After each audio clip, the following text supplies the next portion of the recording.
Gonna make a post real quick on Facebook.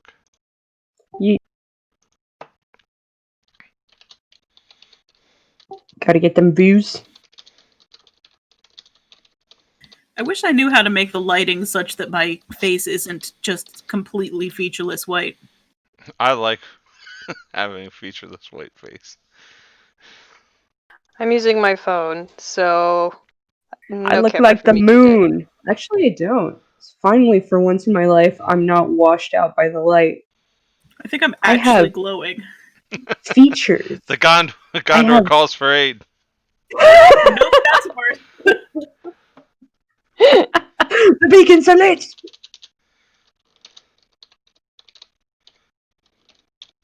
Yeah, I don't know. Yeah, Alex got the guinea pigs like this castle they can climb all over and inside, and when they sit up in the top of it, we keep going, Gondor calls for aid! Alright, so, real quick, since we're starting a new series, and I am streaming it, why don't we go around and have like a short description of our characters, and then we'll do a little summary of what they've been through so far. Shit is what they've been through. They have been through shit. So, who would like to kick it off? I'll go first. So we're basically introducing ourselves and our characters and their history. You could just give like a short rundown of what your character's like, and then we'll talk about the history of the last campaign after the characters are introduced. Okay. So I'm playing Ricky Sachs. He is a man in his 60s, although he is no longer fully human. He previously... Which is a secret to most of the crew. Right.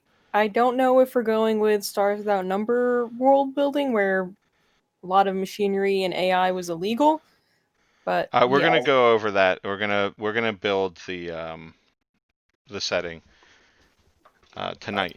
We're gonna work on it a little Your bit. class is the Bulwark, I believe. So he's basically more focused on combat. I thought it was.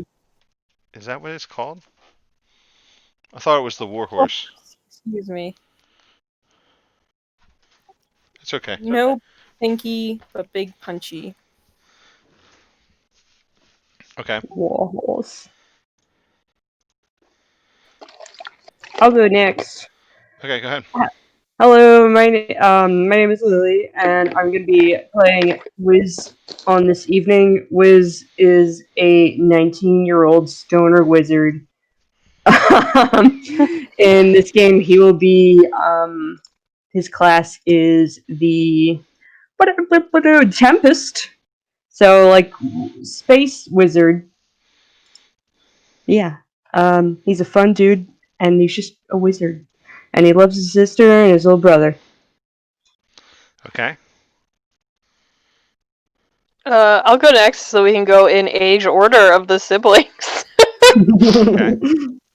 I'm Carly. I'm gonna be playing Sabrina. She is 17. Her archetype for this story is the outsider.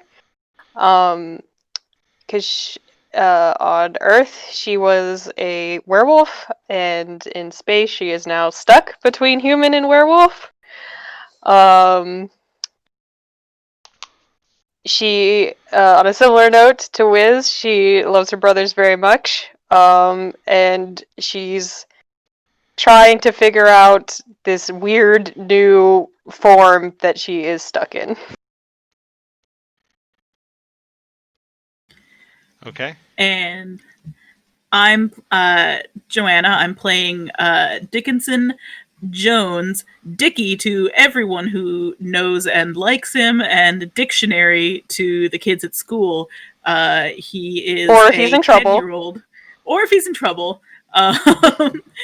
He's a 10-year-old detective, kid detective, who has had some humdingers of cases lately. And now he's in space and is trying to figure out what to do about that. Okay, and then Kamali. That'd be me. My name is Phil. I'm playing Kamali. Archetype is Tempest as well. He is former soldier slash prisoner slash janitor who is stuck on the ship with these kids. Okay, so just a little bit of backstory. Kamali and Ricky and another character, which will be the pilot of the ship. His name is Raul. They all come from a different campaign. One of our friends, Kaylee, ran the campaign, and it was a Stars Without Number campaign, and we had a lot of fun. Raul was kind of like the talker, the savvy businessman. He was also a fighter, and Ricky was kind of our sneak. He was good at sneaking around and getting shit done and shooting and killing stuff. And then Kamali was our wild card. Kamali did either nothing helpful or did like the most work. There was no in between. And then there was two other characters who didn't make it over to to the following campaign. And then recently we started up a couple months ago. We started playing Monster of the Week. Sarah ran the campaign. She asked if me and Phil if it was okay if she brought those characters back, Ricky, Kamali, and Raul, and we said it was okay. I played a different character at first. Phil played a different character at first. We had a lot of adventures. There were basically a bunch of kids and one old man who were going around and hunting monsters. That's where the siblings came in. That's where a lot of stuff happened. It was a really fun campaign, and it basically ended with us finding these aliens on our planet that are on Earth that were bringing cryptids to Earth, and they were using Earth as like a game preserve, or not. Yeah, like a animal preserve. So they're bringing aliens like Bigfoot and a kelpie and a bunch of other mythological slash cryptid creatures. So we confronted them, and they took off in their ship that was disguised as a Denny's. So now we managed to kill one of them, and then we made peace with the other two, and the crew has basically been keeping the Kelpie, who we named Horse Carl, from killing everybody. That's a whole nother story. And so now this is about 3 months later. They've only had enough fuel to make a spike jump or drill jump three squares away. Essentially, you make 3 jumps. That's all the fuel they had. They were unable to turn back and go to Earth. So the crew will kind of discover what's happening as we get through. We'll discuss a little bit of what's going on between them lifting off and them getting to where they are. We've named the Denny's spaceship the Grand Slam appropriately, and we will be discussing in a couple of minutes the setting of the campaign. So we are already borrowing a little bit of stuff from the pre-existing setting for Stars Without Number, but we chose Impulse Drive because it was easier to transfer the characters over to that. Like, obviously, Ricky, Raul, and Kamali would be able to easily fit back into Stars Without Number, but there was really nothing for Sabrina or Wiz to do. Like, we might be able to force Dicky into Expert, but it really wouldn't work for that either. So we chose Impulse Drive because it's a much similar game. It's another Powered by Apocalypse game. So I wanted to figure out exactly what you guys wanted to do. What kind of space adventure is this? Like, if you could choose, what would it be like? Would it be more like Firefly? Would it be more like Star Wars? Would it be more like Star Trek? Would it be more like Cowboy Bebop? What do you guys think? I really like the idea of Firefly. Yeah, I I could. yeah, like a combo of Firefly and Cowboy Bebop because I feel like those two could go really nicely together. Yeah, they're both space westerns, so Yeah, I I'm mean, less Yeah. interested in the space fairy tale fantasy aspect of it and more like the Dicky cares a lot about this whole concept of rehoming animals on suitable planets that are not Earth, and I don't think that that falls necessarily within like a Star Wars archetype, but it would work well with like a Firefly Cowboy Bebop archetype. Yeah, not like something super like not space opera.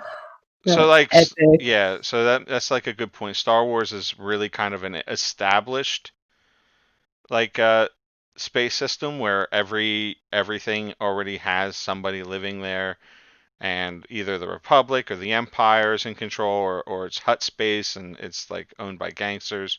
This is a little bit more of a frontier. Is that accurate? Is that what you're trying to?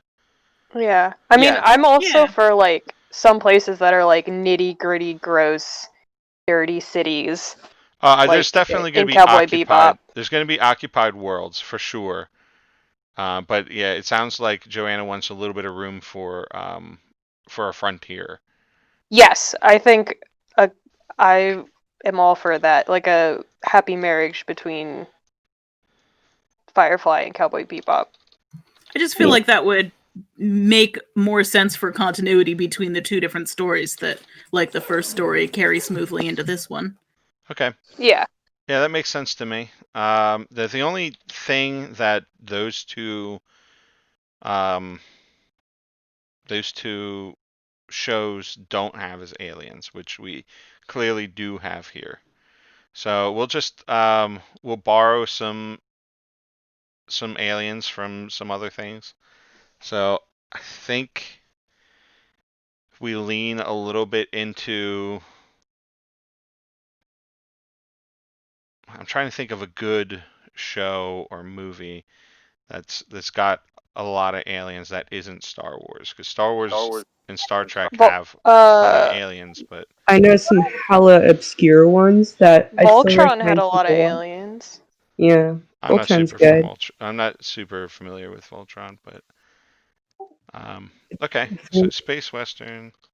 Galaxy Express 39, Even Bodacious Space Pirates, but these are all weird ass anime because I'm a big fucking nerd. That's all right. We all are. Yeah, I mean, there Voltron's are kind of an aliens in Men in interesting Black. concept because it's like you've got this big old evil empire and a whole bunch of alien worlds that are more or less subjugated by it, but also lots of extra like open space space. space dandy. Sorry for interrupting. It just popped in my head. Space Dandy's a good one. Space dandy. gang, we're playing Space Dandy. Yes. I am completely unfamiliar with Space Dandy, so you will have to fill me It's in like as we Cowboy go. Bebop on crack. Okay. Really, very good. 10 out of 10. It is a good show. All I know is there's like waitresses in bikinis. Yeah. I've seen a lot of those cosplays. So all right. So we'll mostly lean on the space western, and we'll add a little bit of aliens in there for flavor. Delicious. So I think do you guys are you more comfortable with a galactic empire or with like smaller like galactic unions that are Yeah, I think it would be more like factions and unions. yeah. Yeah. makes these a little more interesting. Be interesting, but I'd still like to see some like maybe higher type space civilization, like a space mall. Yeah. Please. You just really want that mall episode.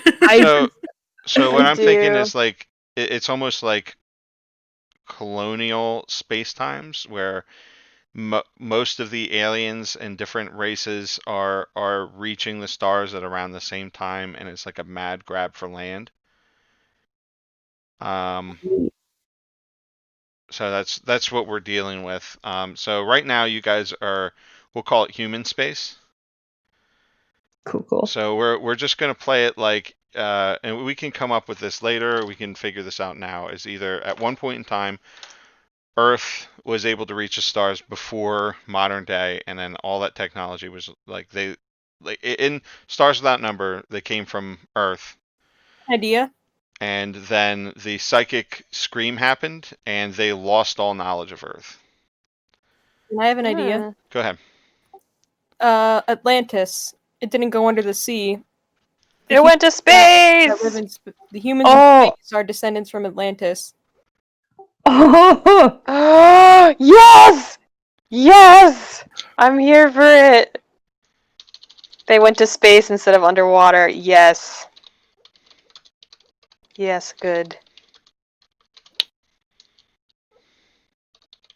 Okay. In the last game, one of the things that was a cause of friction, one of the things that made Earth seem to be an attractive thing to be developed as a wildlife preserve by these folks is that most of the other planets were under control by corporations. It was specified. So, like, large space scale corporations have been mentioned within universe as existing, and would be interesting to work around. And that fact made me think, when you were saying space unions, to be a very, very, like, literal unions, like some sort Like of a workers' union. exactly. That's just a concept that popped in my head. I don't know where I was going with it, but that is something that we mentioned in the last game. Okay. So it's kind of like, what's the fucking word I'm trying to think of?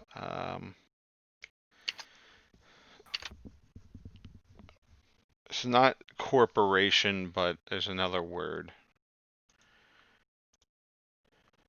Organization.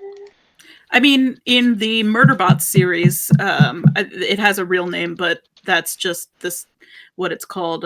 There's lots of they're just called corporations, I think, and they have What was that? governmental level control over Conglomerate? stuff. Conglomerate. I don't think that's what I was thinking of. Like a syndicate. Syndicate. Yeah. To specify. Oh, it is literally called the Murderbot Diaries. It's a very good book series, by the way. I highly recommend it. They needed a planet like Earth, and I feel like a lot of the planets that are like Earth would have gotten the attention first. So that's why there's like a mad grab for Earth-like planets, and Yeah, not like gas giants. it's like the Wild West right now. So like, while a lot of the planets may be inhabited, they might be just small colonies. Like, if we have like corporations and syndicates that are controlling space, they could be just sending small colonies to planets, and they may not actually be a lot of people in any of these planets. So they're but they still still have very that much nominal frontier. role. So it's like, I showed up and I planted my flag, and you could probably remove me, but then you'd have a problem with the syndicate that rules it.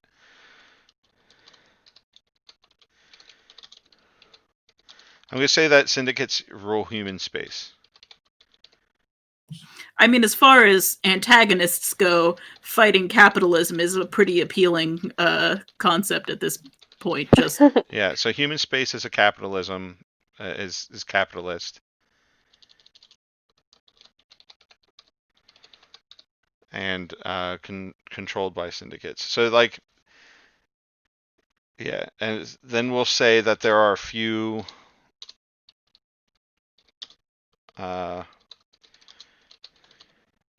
alien spaces that are controlled by kingdoms and and republics, but they're kind of far away from where you are. Mm-hmm.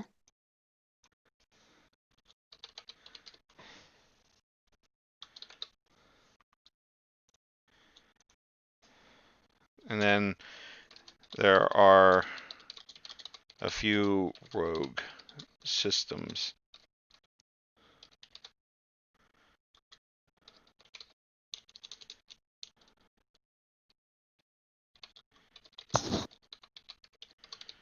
All right. So Space Western, um, human space, humans in space descend from Atlantis. Syndicates rule human space. Human space is a capitalist. There are a few alien space has controlled kingdoms and republics, and there are a few rogue systems in the universe, or in the galaxy, we'll say.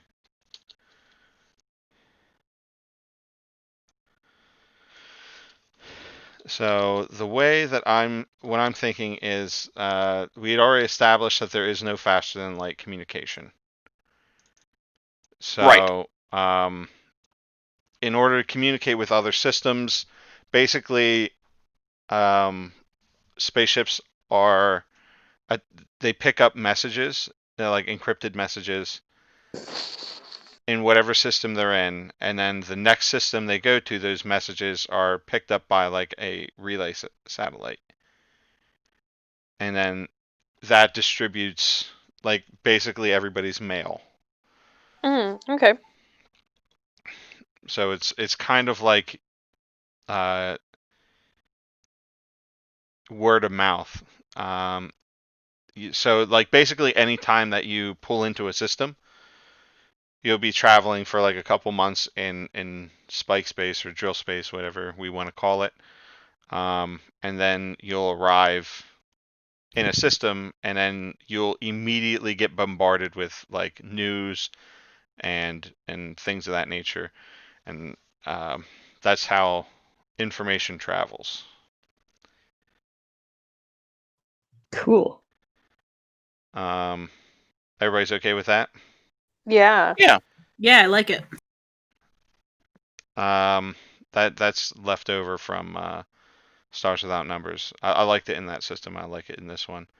So it's like difficult. Like if you guys did something really bad in this system and then left and went to another system, like that news wouldn't get there before you. Mm-hmm. It might get there after you, or it might arrive with you if somebody attaches that mail to your ship, which is entirely possible. So, all right. I'll come up with a couple of the syndicates and a couple of the alien races. So we already know that there are Mothmen and Goatmen and whatever Theo was. I can't remember what he looked like. I remember a tail. Yeah, that's all I remember is that he had a tail. I forgot to And ask some Sarah. form of lycanthropy. I don't know that he had lycanthropy. Maybe he did. Oh, I meant like just in general. Because He we knew said, about it. because Dickie's dad was Yeah, from yeah. He space. brought Lycanthropy is a lycanthropes. Terran-born disease, so typically things that evolved on Earth can get it, but it's not something that can usually affect life forms on other planets that like evolved from a different. Okay. Okay, so let's get down to what happened between the ending of the last campaign and now. Is there anybody who would like any scenes? Is there anything that you would like to talk about your character? Would you like to ask any questions about the NPCs on board the ship or any of the other player characters that we could answer now? I feel like Ricky spent some time kind of familiarizing himself with our two aliens, kind of catching up on what space has been up to since he's been gone, who they are, how they got to be where they are today, and we can have like this little montage of Ricky just like sweeping and mopping the ship with like So pet now, shop boys, wet now girls playing. Ricky's the janitor now. He's just keeping busy. Like I when know. I'm he teasing. is, sometimes you can catch him like whittling stuff out of like bits and pieces of stuff he finds. Does he miss fishing? Yeah. Is he making things out of soap? Is he whittling soap? He's whittling soap. That's like a big thing in prison. We have little In the soap figurines all over the background, ship. It is. That's the truth. They're like it's something that people do in prison. so in the background of all of the shots in this montage of Ricky going about his perfectly Oh, yes. reasonable, inoffensive day, is Dickie scribbling notes because he's formed a dossier on everybody that is not his immediate family member. And he has been uh, especially interested in all of the people that are not whose origins are not on Earth. But there's something about Ricky, man. He's been following him around. He just I seems so mean, normal, and yet there's something strange. so not. I gave you a handout called Dickie's Dossiers. Yes. So if you want to just put stuff down in there, you can ask Sarah and Phil and myself some questions about the NPCs that you might want to write down, if you'd like.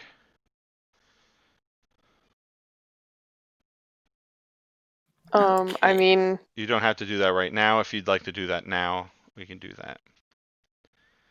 Well, I think this is going to be like built over the course of 3 months, so I don't think. I think I want to come up with some questions and maybe send them to you out of game, That sounds fine. if you don't mind. Yeah, absolutely. I mean, I would love to. But if to there's the anything scene. that you think that Dickie would notice right off the top of your head. So I think probably the big one would be, and correct me if I'm wrong, Sarah, that Ricky doesn't really eat or drink. Yeah, like you see him when they're having like dinner together or whatever, he eats like a little bit, drinks a little bit, but you never see Ricky just getting a snack in the middle of the night. Yeah, so somebody who's really perceptive like Dickie would notice that like a man Ricky's size could not survive on the calorie intake that Ricky is like, and then like everything's rationed because you're on a ship. So like you can even double check rations and see that like Ricky is not eating his fair share. If It sounds like something if that would immediately jump out to Dickie like that. absolutely, and at one point, just experimentally, Dickie's going to be extremely kind and offer Ricky. That's going to get confusing that we have rhyming PC names. We'll just call him DJ. Anyway, he's going to offer Ricky one of his very, very precious pieces of old stale Halloween candy. Oh, And Ricky's just kind of take it and look at it. Are you sure? I mean, this is just one of the little pieces you have home left. I don't want to take that from you, Dickie. Well, it'll get stale eventually, so somebody ought to enjoy it. Yeah, I guess you're right. And Ricky's gonna put it in his pocket. I'll enjoy this later. Okay. And then I watch him to see when he eats it.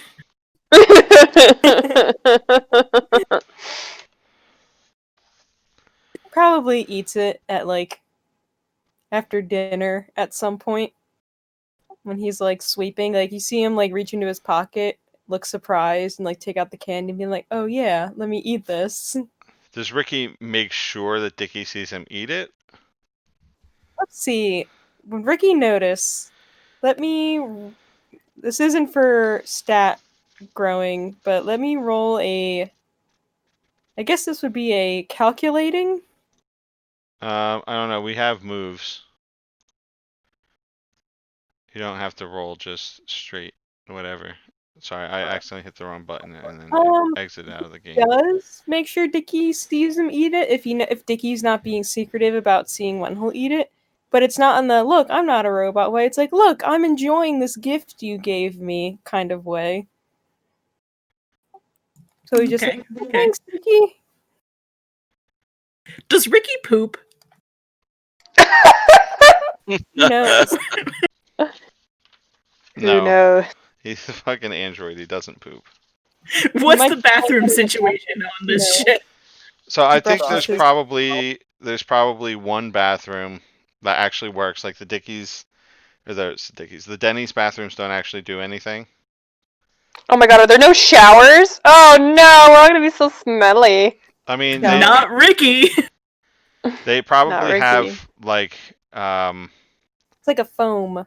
yeah, like a cleansing powder, and you have to bathe like a chinchilla.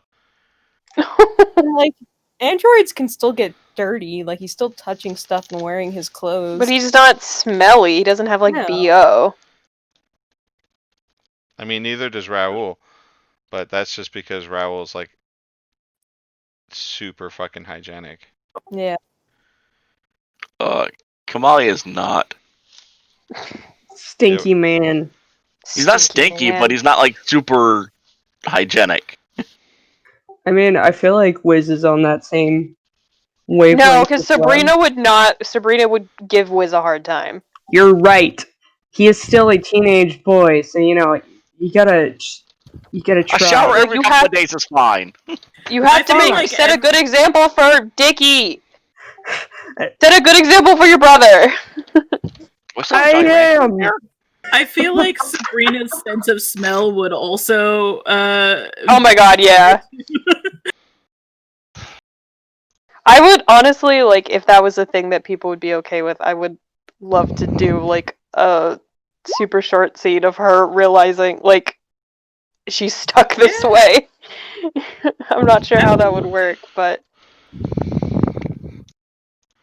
Okay. We'll do something like that.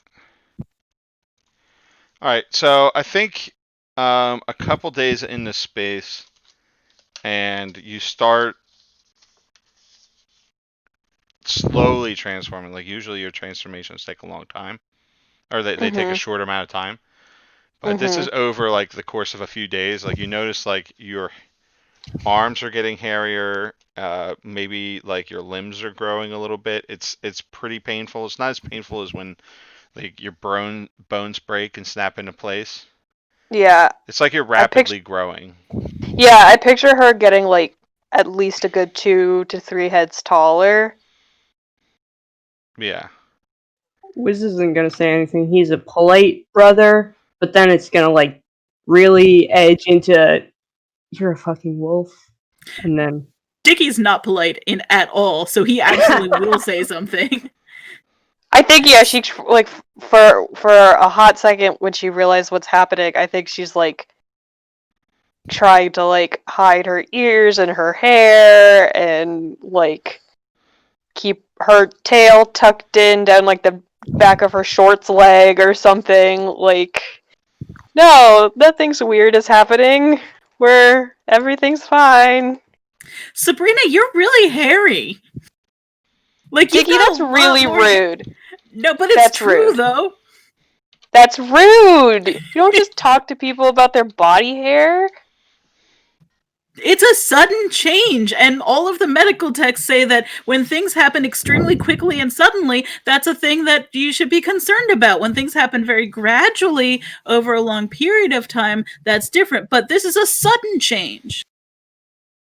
Well, And what also- am I supposed to... You get hairy every month, though, also, is the thing.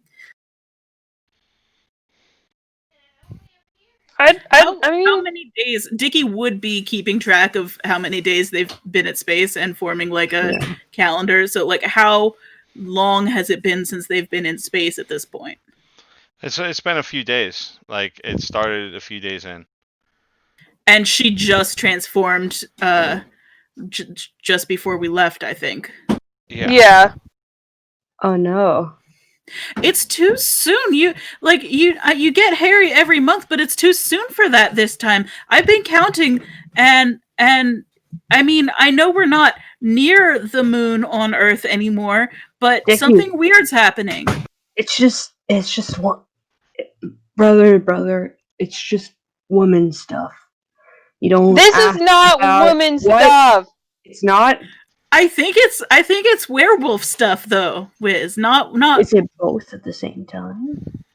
I don't know, Sabrina, is it both at the same time? No. So I One, think I don't. I think this is like getting kind of loud, so other people in the ship have begun to notice. And Ryu the Goat Man, like makes his way over, and he kind of waits in the wings for somebody to notice him. He doesn't speak up right away. He's making himself known. He's like standing off to the side, and he's I forget. Is he the he's the the goat. xenobiologist? Yeah, he's the cryptozoologist. Rhea, I you think know she's about werewolf things and lycanthropy, right? Yeah, I'm sorry if it seemed like I was eavesdropping, but I overheard your conversation. It was quite loud. Oh, sorry about that. Unfortunately, Sorry. the lycanthropy, I believe, is what humans call it. It is. We don't know everything about it. We've been studying it, but it basically starlight is what causes it. I know it comes on when the full moon is out. Um, but mostly the important thing is uh, the night sky and the lack of the sun's rays. So the cosmic radiation causes the transformation, and a lot of lycanthropes in space, and we figured this out when we were transporting um, infected individuals. Um, it's exasperated in space, and you get stuck kind of in between the transformation and your normal body. I'm sorry. Did you say stuck? Uh, Yes, you'll be stuck until you come to a planet or go back to Earth. Some planets have a similar atmosphere to Earth, and it should go away for a time. But anytime you're on a ship or a space station, or let's say a planet that doesn't have an atmosphere, there are a few colonies on some planets that don't have atmospheres. They usually make like domed living areas. Those places also um, are not kind to the transformation. I have a little question. Um, I just wait. I think so. My siblings. Y'all know about my predicament. Am I gonna be affected by this radiation? Cause I got magic things. Does your magic only happen during the full moon? I don't know. I'm being radiated nonstop. Are you a psychic? A bit sometimes. I So can be. psychics happen. They happen to every species. Some are more prominent than others. You can talk to Nima, or you could talk to Kamali about that. Both of them are psychics. Yeah, I don't fuck with Kamali. I don't like that man. Who's Nima? Nima's our pilot. She's the Oh, cool. one with the wings. You know her. Oh yeah. Cool. Yeah, I'll talk to her. How far stuck is this going to get? It's gonna get worse before it gets better. Mr. Ryu, I'd like to look at the notes that you have on any materials you have on this. Is that in? Absolutely, of course, of course. Come with me. I go with him. And he takes you to like his study space, and he's got quite a few volumes on a data pad. He'll fork that over. And this is Yeah. Dickie's new research obsession. I feel like over the next days or week or whatever, yeah, like the ears start popping, like the ears pop out through the top of her hair, and she's definitely grown taller. I think she's had to like modify her outfit because she was wearing those like overalls, so now she's wearing like basically she had to cut them into shorts because they were too short, like the straps weren't long enough, and the tail's probably a thing now, and she probably has like her claws are probably a thing, and she's been like obsessively trying to file them down so she doesn't accidentally hurt anybody, and the teeth are there, and I think she looks very sad and kind of awkward in these too small clothes and with Yeah. Sabrina, I think you need new clothes. Yeah. Also, Wiz has been like checking himself impulsively over the last few days to see if the space radiation is giving him wizard cancer. So like, Wizard cancer. I look okay, right? I'm not gonna turn into like a Gandalf. Since you're turning into a wolf, I'm not gonna be Gandalf. Oh Unless yeah, you're because growing a long beard is gonna be so bad, Wiz. It's a lot to take care of. You gotta I'm gonna brush it. start. A lot to take care of. I'm gonna start. I feel like her ears taking, are like back, like she's like when dogs get angry, like bristling fur along the spine. yeah. Okay, but yes. Besides that, I think going space shopping would be. Do they even have like space shopping malls out here? Who you I don't know. The world. What was that? Yeah, there's shopping in space. There's a Hello? Denny's in space, so maybe there's a mall. Yeah. Ricky kind of like comes around. I with his little. hand over. Hi, Ricky. What are you guys up to? I think Sabrina needs new clothes.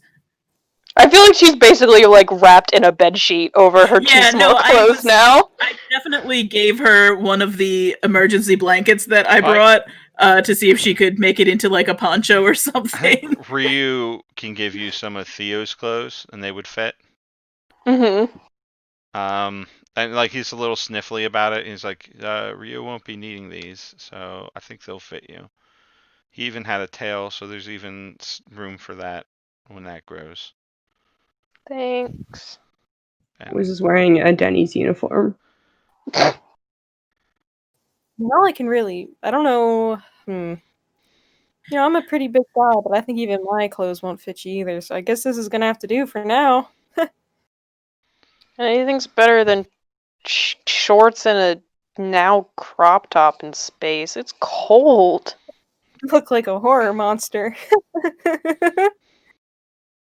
Thanks. Ricky walks away chuckling with his mop and bucket. Come on, late to the party. Hey, what's all the yelling?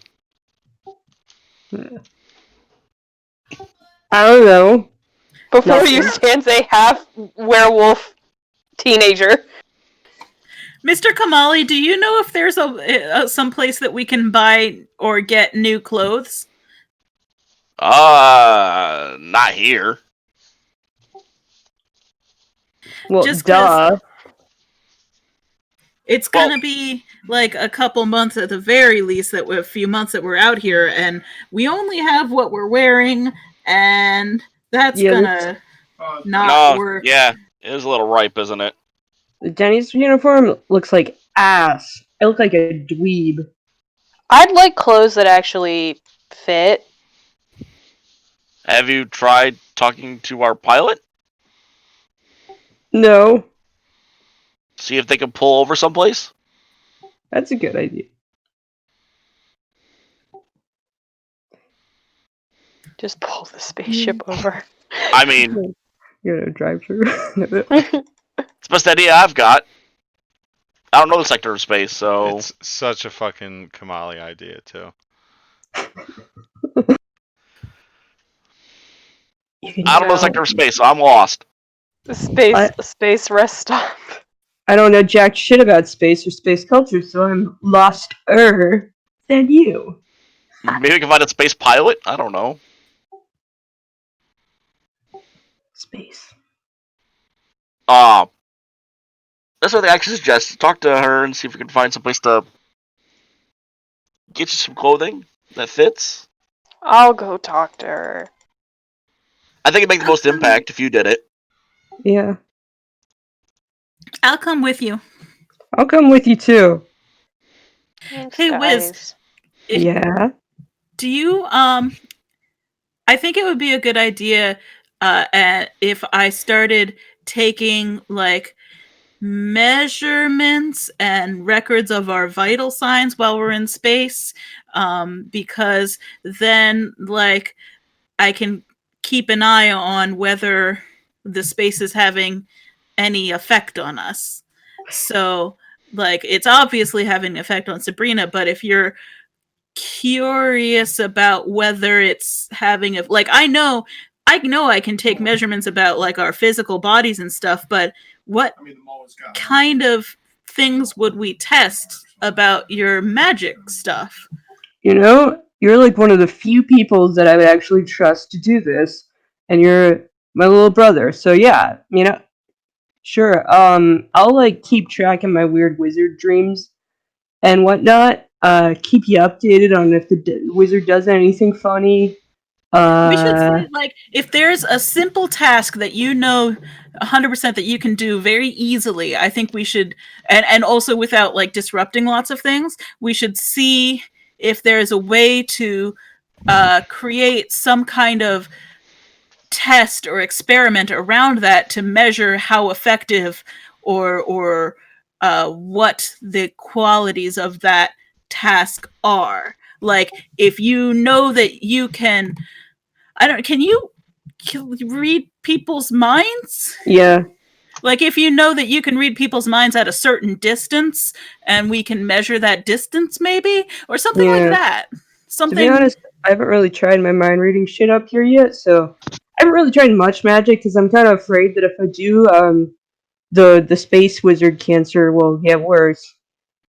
but we Oh, don't if you're know. taking measurements, Dicky, make sure you keep an eye on his facial hair. Lo and behold, he grows a Gandalf beard. It's gonna Oh, happen. I Something's gotta will happen. definitely make records of the spatial hair and also how quickly his head hair is growing because Gandalf had long hair, right? In the books? Maybe your hair is growing really long, really quickly on your head. I don't have a way of Okay, measuring that good. unless I measure it. So that will be a thing. Yeah, nothing physically changes about Wiz over time, like other than the normal becoming an adult stuff. Does the ship have gravity? Yeah. So the living quarters of the ship is do you know how the theory of artificial gravity works? Like it spins, and then the kinetic force from you being spun around Yeah. draws you to like the floor. So we'll say that like the Denny's part of the ship is actually like it's not spinning. So Horse Carl's up there in zero gravity. it's zero gravity. Yeah, Oh That's my why so god, pissed that's off. My horse. and then like the cockpit is zero gravity, but like the living quarters actually spins. So they're like you're kind of in like a ring, um, which I should have come up with like a map, but basically If you like see Cowboy Bebop, there's this one room that keeps spinning around. That's because the living quarters Yeah. actually is what's spinning around, and when they're going to like the cockpit or something, that's not spinning. So they have to go through that door, and then they're in 0G. So that like your whole living quarters is attached in like a ring. It's big enough so that you don't really notice it, and because you're in space and there's no actual gravity, you don't really feel it. Um, but like it's disabled when you get to Earth, and then like it's they're not, or to a planet, and then a portion of it stays put. Um, but like other parts of the ship won't be easy to access because you're there's gravity on the ship. So um, yeah, Why that's does how we have gravity in the ship. Is there are more advanced ships that have better gravity systems, but this is like the most common. Horse Carl and zero gravity just is terrifying? Horse Carl in general is just terrifying. Yeah. I love that horse. That's my horse. I like Wiz Well, loves the horse, but hates everybody else who's not related to him. Like um, the most dangerous uh, being on the ship is like Wiz's favorite. I don't know. Wiz is like secretly a horse dude. Feels a kinship to He's a horses. centaur. He just likes horses. I Like, wish I the was a horse were girls? centaur. oh, Yes. where's Centaur? What was He's a the horse pilot's name? boy. He is. He's like Aragorn. So the original pilot is Mina, or sorry, Mm-hmm. Nima, and then Raul is also pulling duty as a pilot. Okay. If I went to go talk to whoever was piloting right now, would it be Nima or would it be Raul? They're probably both in there. What's the protocol for this? Do I knock? Like she's like looking at Dickie. Hi, Ms. Nima. Hello. We're here to visit you. Okay. Can we come in? The door's open. We go Yeah, in. send the adorable child to do it. People won't get mad at the child. This child is the most mature out of all three of us, so I trust the child. Yes. So Raul is sitting with his like his feet up on like a terminal, and his hands behind his head, and he's got like a cigarette in his mouth, and he like nods when you guys walk in. He kind of turns away so you guys can have your private conversation. Do I have to like But crouch? it's a small-ish cockpit. No, Yeah, I think you don't. I don't think you have to crouch. I mean, But Nima's tall, right? She's a Mothman-like person, right? Kind of small. yeah, That's not what Mothman's I was not very picturing. big. I Oh, was yeah, I picturing pictured- the Mothman sculpture, which is very large. with But a that's not- bodacious ass. That booty though. That Mothman booty dough. No one's allowed to look at our Mothman's butt. It's rude. Yeah. Very rude. I think Mina also or Nima probably also wears clothes. So, what did you want to ask? Ms. Nima, is there some place that we could get new clothes? Because Sabrina's body is changing in size and shape due to being in space. I think she looks at and says, "I see. Yes." And also, we only have one set of clothes for all of us, and it's getting kind of smelly, and also they're gonna wear out soon, and we're gonna be in space for a Just long time. Also, I look just lame. clean them. No, Clean I look But we need lame. clean your something. clothes. I want to look cool. Well, We need something to wear while we're cleaning the clothes that we have, because otherwise it gets cold. It's very cold. we have blankets, and there are there are still Denny's clothing in the ship, I'm in space. and We're supposed to look cool as fuck. Ryu and I talked, I and we said that Sabrina could have Theo's clothes. So Theo at least will have, or sorry, Sabrina will have more than one pair of clothes, and I want to look like Blade Runner and shit. That's good. could there's not much we can do about that until we come out of Spike space. I guess I- we could sew some things. Is there a needle and thread anywhere? I need to get like the good space brands. Not I gonna can wear some. probably, if you had sewing or mending supplies, I could probably alter some old clothes for Dickie and Wiz. So I think Raoul speaks up. He goes, there is nothing to buy between Earth and Bohiri. It is a lot of empty space.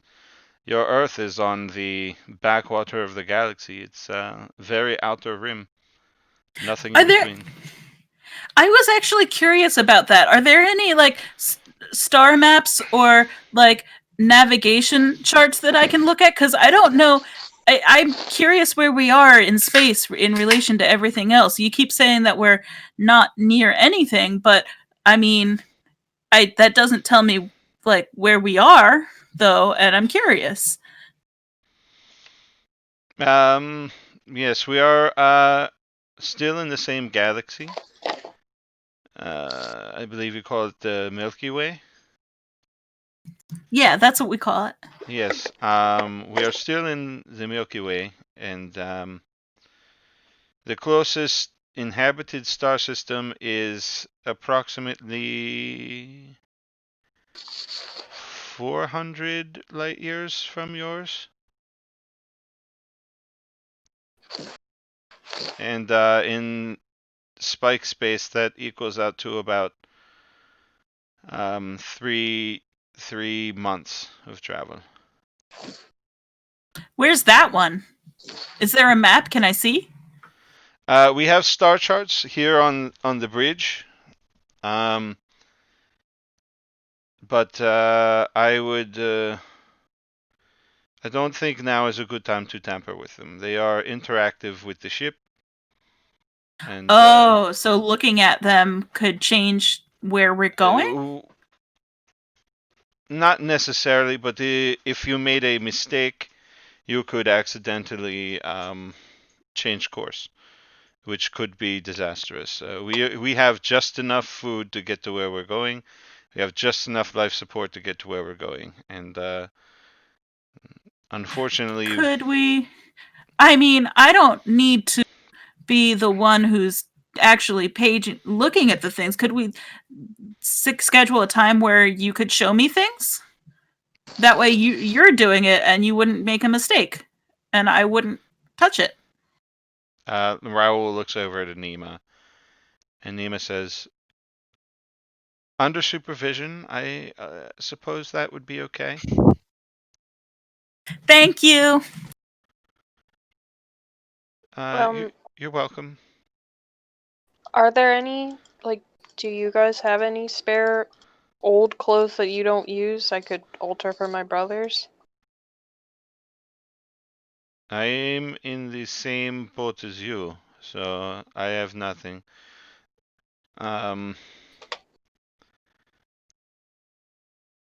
Like Raoul's wearing a Denny's fucking get up also. Nice.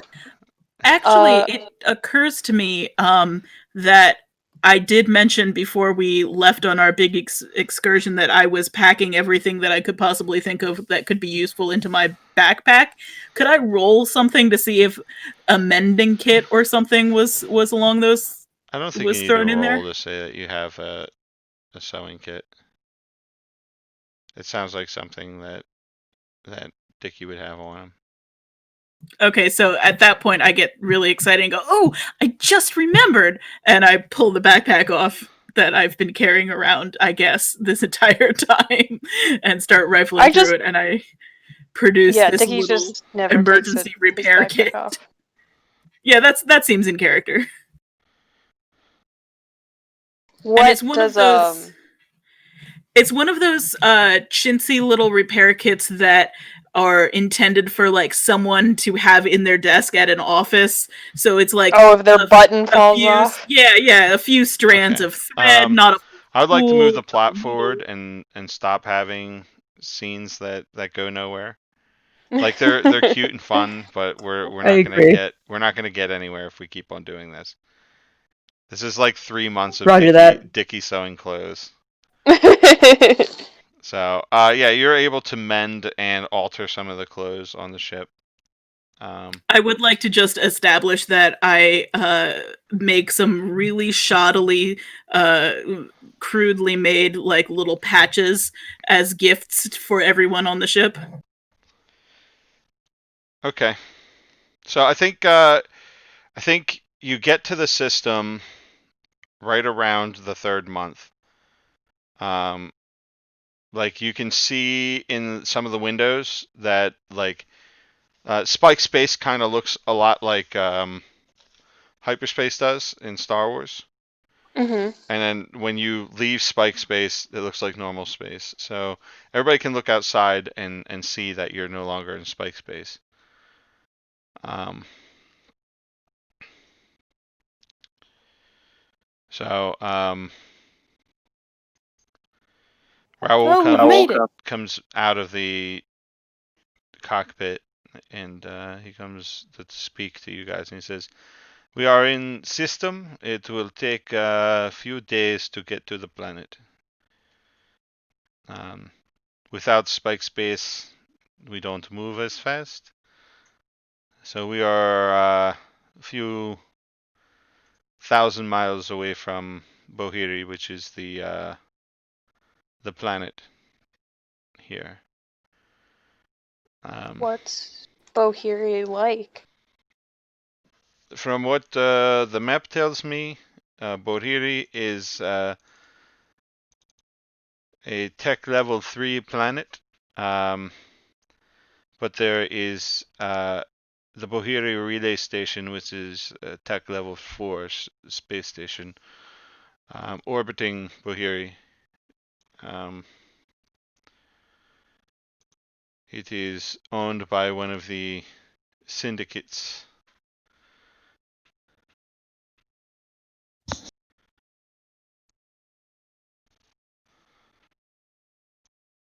Okay. Is there like a mall there? There is a trading hub on the space station, yes. Sick. Sabrina, Do let's go they shopping. do they take what kind of currency do you guys use in space? You see, this is part of the problem. We don't have any currency right now. What? At one time, Ricky and Kamali and myself could count ourselves among the richest in space, and well, we fucked that up. We listened to someone we thought was a friend, and turned out to be well less than that. Isn't that right, Ricky? Yeah. I wish I could say I could wring a scrawny neck. Don't even have a neck. How would you It strangle would it? not help. That was my point. You could do other So things to hurt Arthur, and you know it. I'm guessing that means they don't take dollars. Gonna sell our No, labor. they do not take dollars. You may be able to speak with Ryu or Nima to see if you can get any cash from them. But one of the things I came here to talk to you about, Nima just let me know. We got a message, and well, they're late on a few payments for this ship, and unfortunately, the ship owner was Theo, and Theo is dead. Oh.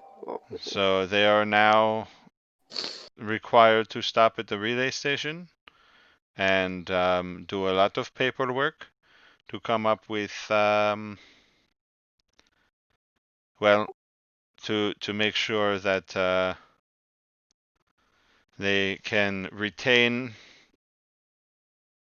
operation of the ship.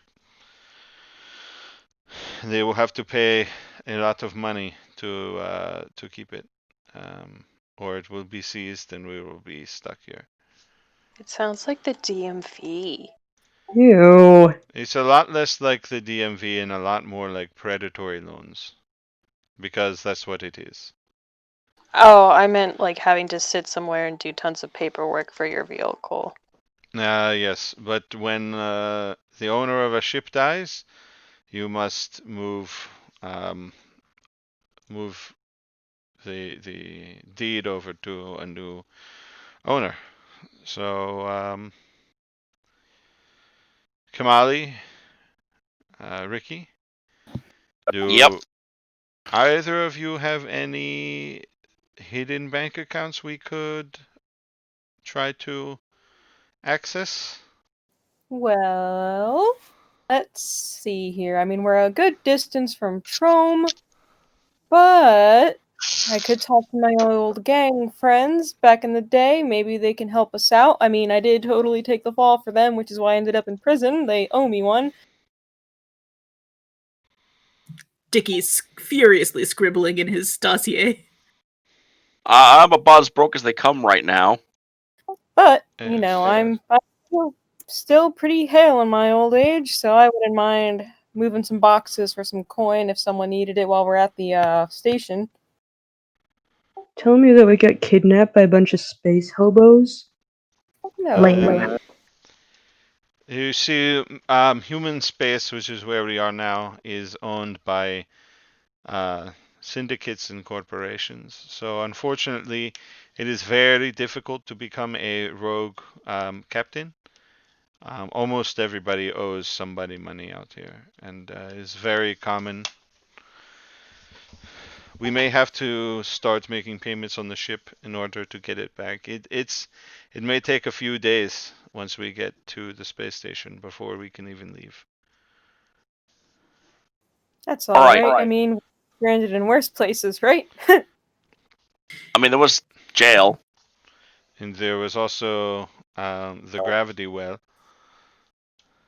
Yeah, that's pretty bad Even if too. we don't have any money to buy things, it would be really cool to just go out and walk around and look at an alien at a space station in space.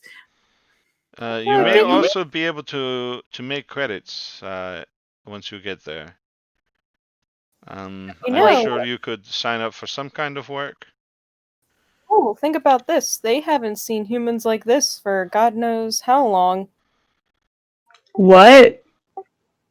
Yeah, no, you are a totally different breed of human than we are. I think that they want to keep Earth on the down low, Ricky.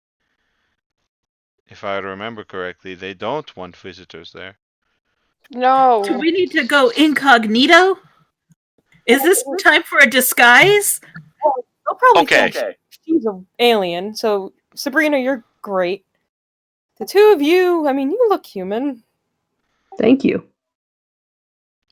Can we As long as nobody does a DNA scan on either of you, nobody will know the difference. There's Avoid DNA scans. Got it. There's not a lot of good reasons to get your DNA scanned, but it does happen, especially if you get arrested. Okay. So don't get arrested, Wiz. What? I'm not doing anything illegal. Do we need Not yet, anyways. Actually, we don't know that. We don't know what the legal codes are here, or like we could accidentally and break the laws and not even know about it.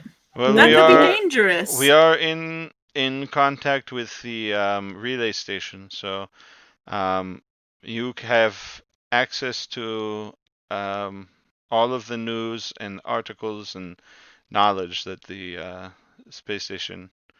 Think of it as the local internet. Oh. Oh my So goodness. we can like breathe and stuff out there, right? Like we don't have to wear Yeah, like no, you helmets. Not in space, no, but on the station, yes. Yeah, on the station, there's like oxygen and stuff. Yes, we will we will link up with the station, and you'll be able to breathe there. It will be okay. Dickie is having a tiny, quiet child freak out about not being able to choose between going out and seeing his first space station and immediately diving into space internet, and he knows he can't do both at the same time. You know, Raul, I guess I'll have to talk to the scientist on board, but they don't got the same immune systems as us, bud. Do we got like a... I don't know. Are they gonna be okay? I don't know. Yeah. Hope don't get the space flu, kids. We did Don't okay rub when we landed on Earth. We didn't catch smallpox or anything. True. Well, I mean, there's like treatment for that on Earth. That was If like you There's got treatment it. for it eradicating in AIDS. space too, and just like America, you will go into debt for the rest of your life if you need it. Whoa, space kind of sucks. So No, it's does just this. humans kind of suck. I mean, yeah. Wow. I mean, I was going into environmental science, Wiz. Humans suck.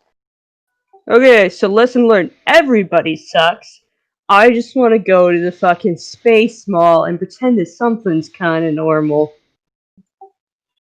Well, if you and Dickie want to go to the space mall, I'll take you guys. Oh, hell yeah. Yeah! Can I go too? Sure. All right. Yeah. While you handle that, I'm going to look for a job. All right, Kamali. I'll keep an eye out too. Yes, I will see what I can do. All right. So, it's going to take a few more days before you get to the station. Does anybody want to have any scenes in between now and then? He's going to work on his space resume. Did you say I we're think- in range of the relay station now? Yeah, you have access to everything at the relay station. Yes. Cool. Dickie's gonna spend every waking moment and some moments that should not be waking fascinated with space internet. We're Yeah, just there's gonna a watch lot of on. information. Yeah, Yeah, he's I going think on Sabrina's deep gonna research sit. binge. Sabrina's gonna sit with her brothers and try to learn like what she should and shouldn't do in outer space. Yeah, we're just Like gonna what's pester. acceptable. Yeah, We don't want to end up in space jail. no. Okay. Also at the same time, like figuring out like I think she would um research like finding a job, maybe? Like what does that mean, like what that means and stuff, like So on a space station? So the space station has people coming to and from it all the time. So there's actually a lot of jobs at the space station are open. None of them pay particularly well. It's basically like an airport in outer space. Okay. So like you could work at Space Cinnabon, but you're gonna make like space minimum wage. Okay. You guys don't really qualify for anything else. Like Kamali might be able to qualify to be a janitor, and like honestly, Ricky and Raul don't have any better qualifications. Like they I were pick- all criminals, and that's how they made their money. Do we have any indication of how long we'll be here? Is it like a matter of days, weeks, months? Yeah, no, you don't have any idea.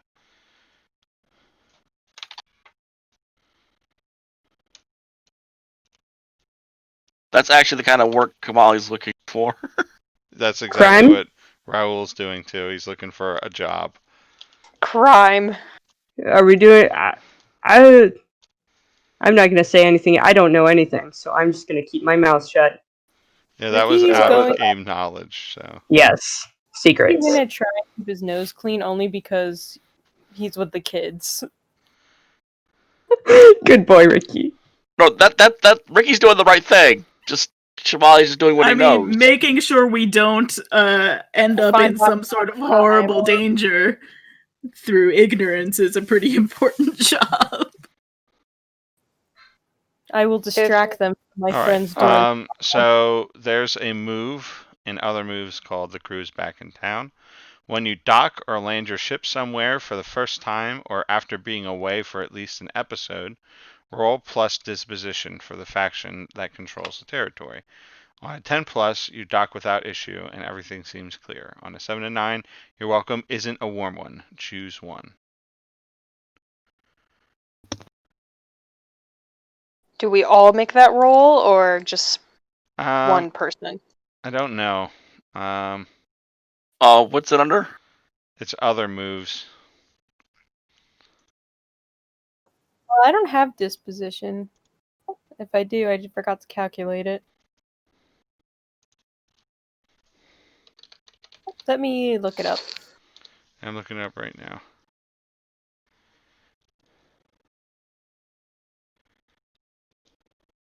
Oh, if you look at I think it's just one roll for the entire crew.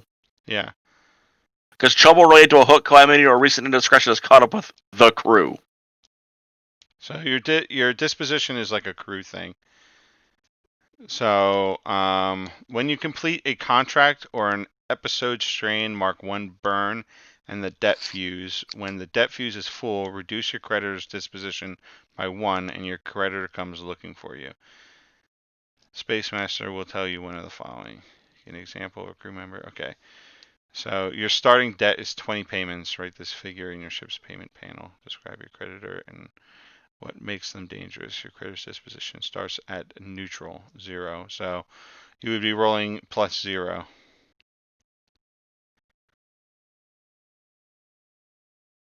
So 2d6 plus 0? Yep. Roll it. 3. Okay. Oh, Jesus. Bruh. Do I mark this, or is it? Bruh. Epic bruh mode.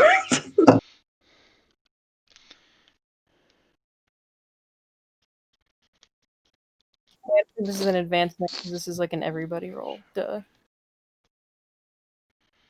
So basically, your trouble here is that the ship has not been paid off in a long time, like I already said, and you don't have the money to pay it. You don't have access to Theo's accounts. We really fucked up by accidentally killing this guy.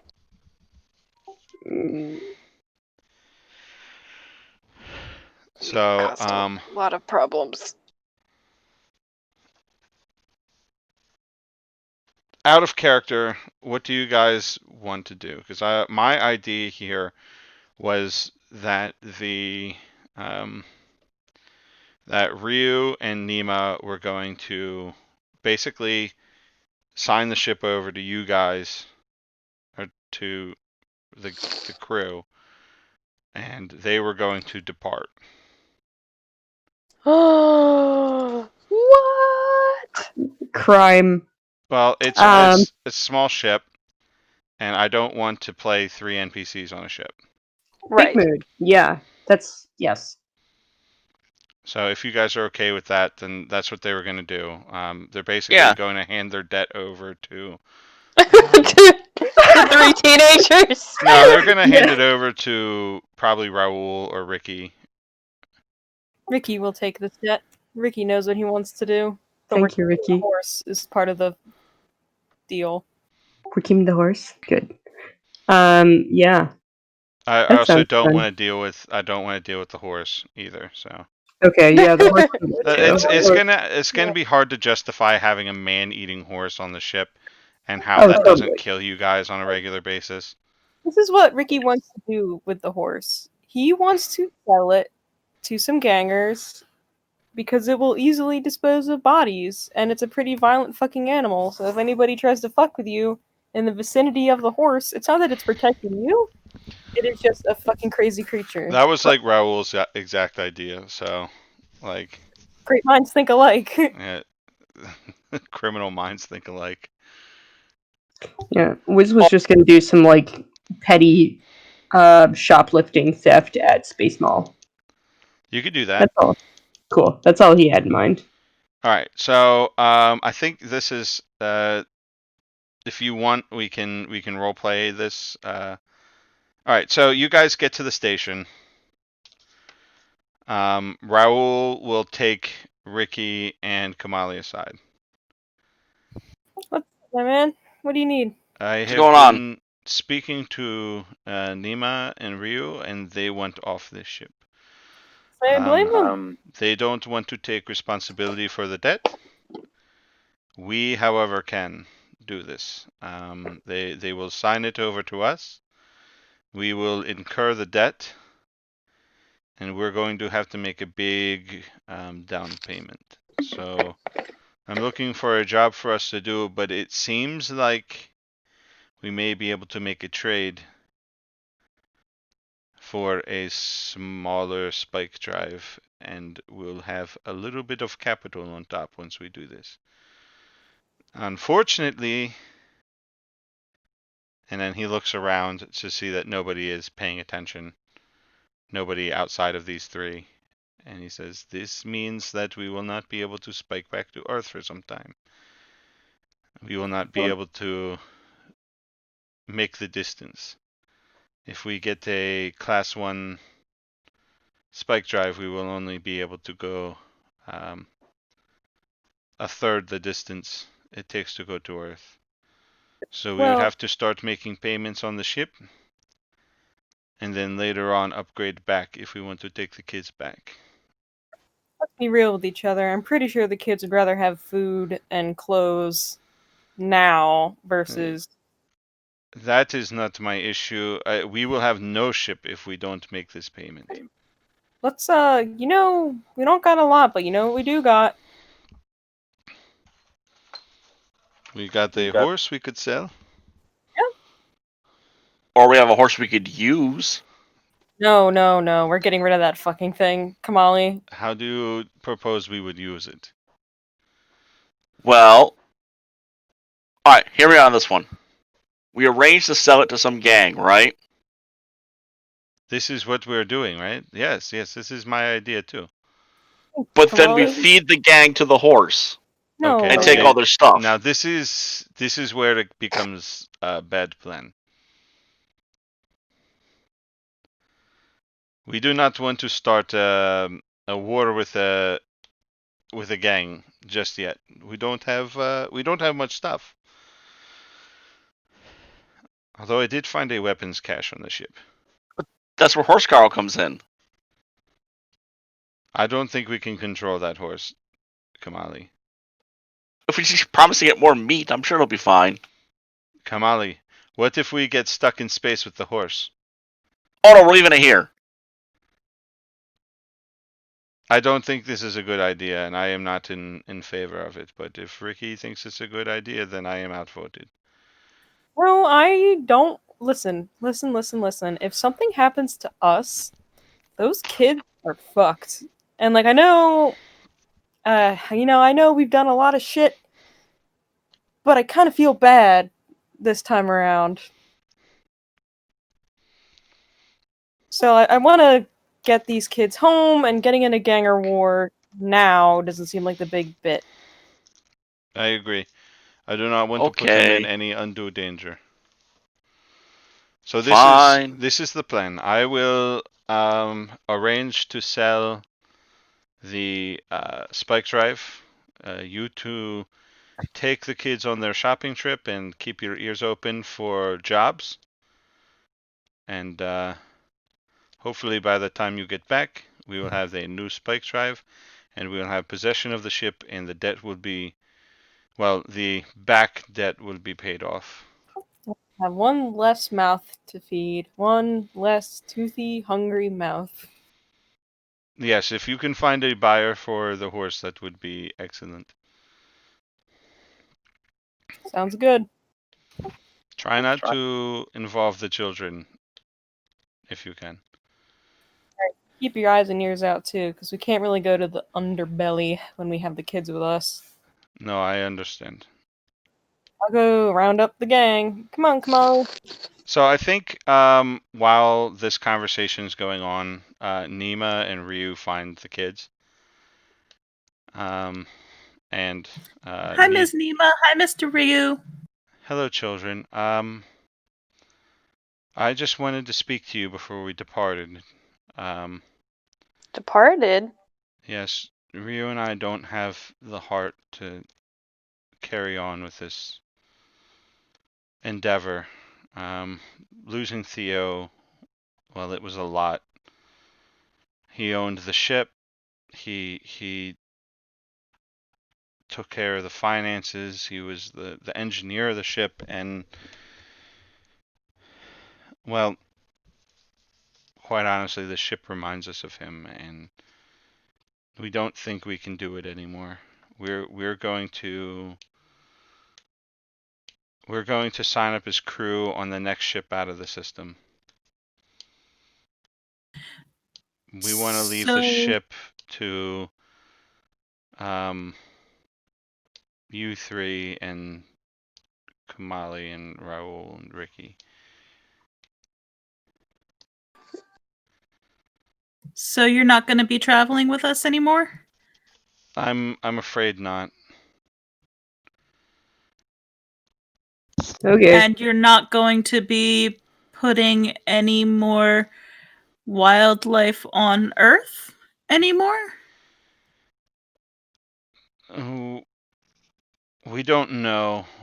We have to sort things out. We're trying to wash our hands of this whole ordeal. And then Ryu chimes in. He says, I'm still a zoologist, and I'm still going to be studying the field, and I still would like to save endangered creatures, but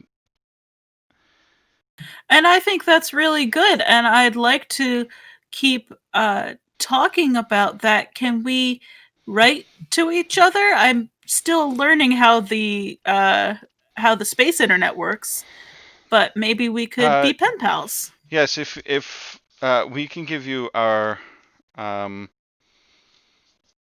addresses, and ships will carry messages from relay to relay, and eventually anything you send us will get to us, but it may be months or years down the line depending on where we are. But we will write you back if you write us. I'd like that. I think they both hand you, or they give you a data pad that has their information. Basically, everybody gets some personal information, and then like the algorithms and shit know how to find it as messages crawl across space.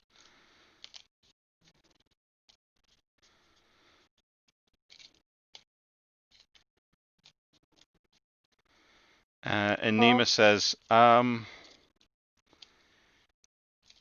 it may be some time before you get back to your Earth, but I just wanted to let you know that traveling faster than light actually shortens your or extends your lifespan some. So by the time you get, the time dilates, is what I'm trying to say.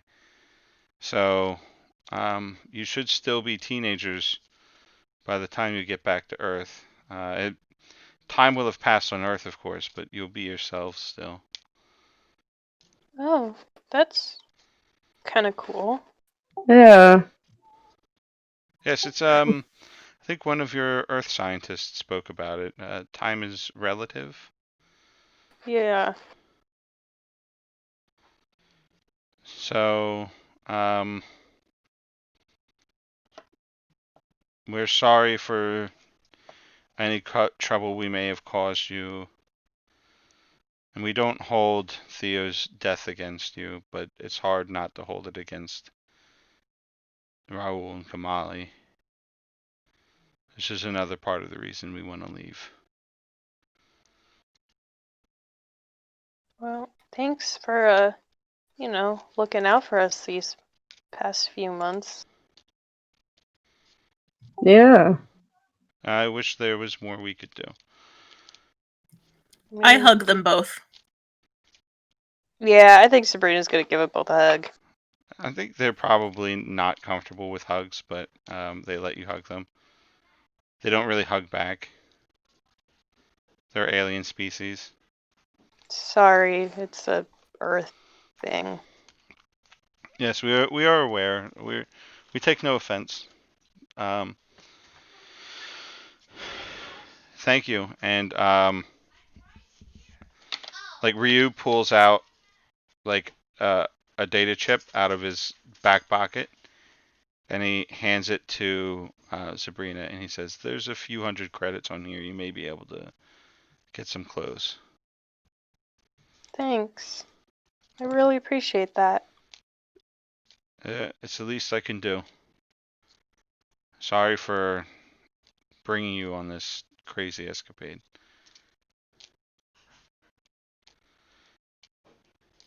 It was scary, but it's also really exciting. And this is, I'm learning more than I ever would have if I had never left Earth.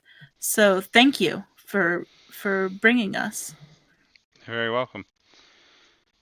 Well, This is I actually wish you the pretty best. cool. And they make their way off the ship. Wow. Sabrina, you can get clothes. I think we should all get clothes. You included. You're growing like a weed, Dickie. You're getting so tall.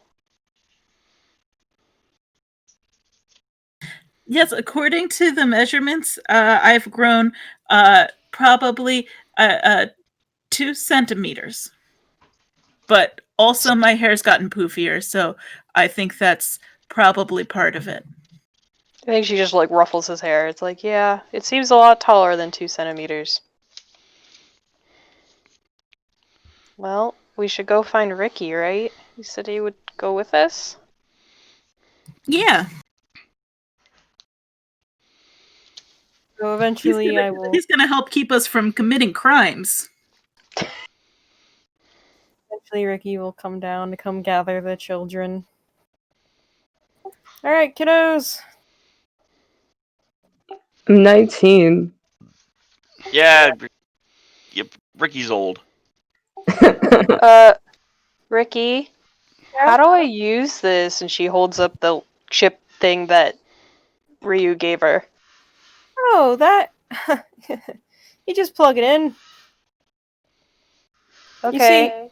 Well, I guess I can point it out when we get there, but the way it works, it's basically there's a port, you'll plug that in, transfer, the credits will go, and then you take it out. Okay. So, everybody don't have to hold hands, but stick together. I'll pull up the rear. Dickie hold was his hand. I hold What? Wiz's hand. I'm not losing you I in a hold space Wiz's ball. hand. Okay.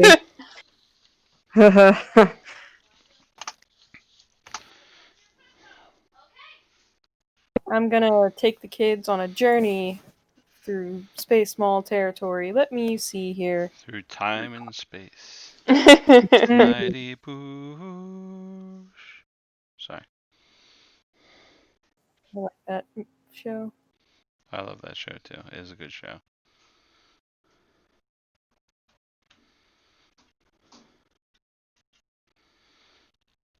All right. So when you open the doors, you're on a you're still in like the docking area. So there's like a few armed guards around here, and like there's like a check-in station. There's like there's a door that's next to like a booth. There's a woman inside the booth. She looks kind of like a secretary type. And like the languages are like nothing's written in English. It's Right. written some different kind of runes that you guys don't know how to read yet. But Ricky and Kamali can read them. Oh shit. Do we need like some kind of like space ID?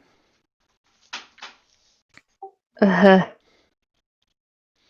Like a passport or something? Ricky, are we gonna be allowed to go in here?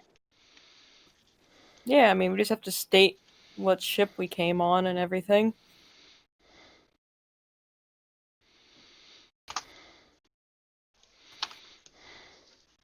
Minion, are there like space passports? Are they digital? So you guys might be able to get them through here, but it's gonna take some manipulating. Hell yeah. All right. Because they are going to want to see your identifications. I would imagine Kamali and Ricky have like fake IDs, but Yeah, oh yeah. yeah. So you're going to have to forge some fake IDs for the kids, and or buy some fake IDs.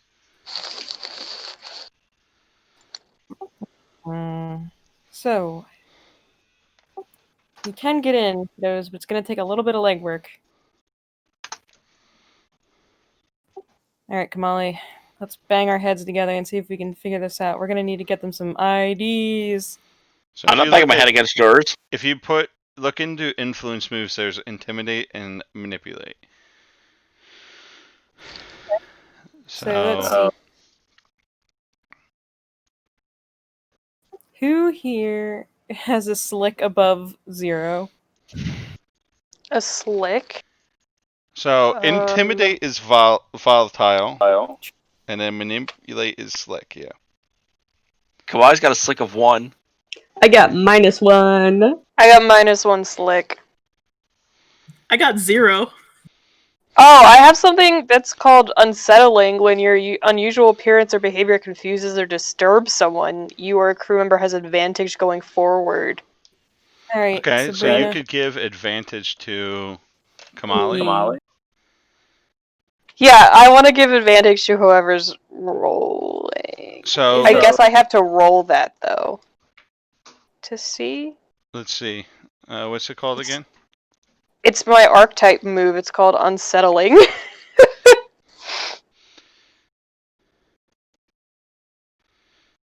Do you have to roll it? I don't know. I think so. It doesn't look like you do. Let me check the PDF. Well, Ricky can roll intimidate and has a 2 in it. I think Ricky and Kamali are both good at intimidating. Right? Ricky also, or Kamali also has volatile, correct? Yes, that's also his high stat. Yeah, so it just comes down to which of you wants to do it, and I think there's a help roll too. So one of you can help. Yeah, I just saw the help roll. Outsider moves when unusual appearance or behavior confuses disturb someone. Remember, have advantage going forward. It does. You don't have to roll anything. So Okay, unsettling is just a thing that happens. Okay, so yeah, I will give advantage to whoever would prefer to have it. Okay, so there's lean on me. When you support a crewmate's efforts in action before they roll, or offer them comfort in an intimate moment, roll plus stalwart. On a 10 plus, you're helpful and supportive. Choose 2. On a 7 to 9, you do what you can. Choose 1. Yeah. Alright, Phil. My stalwart is 1, which is Mine maybe is high. 0. Yeah. I'm See, gonna so roll. you should probably roll lean on me, and then Phil should probably roll for. Well, hold on. Can you have advantage more than once? Does that give you advantage? Yes. My thing gives advantage. What? Hold on. I'm trying to find where. What move is that? Is that an action move? Yeah. All right. So you have No, advantage it's going not. forward. What the fuck is that? What?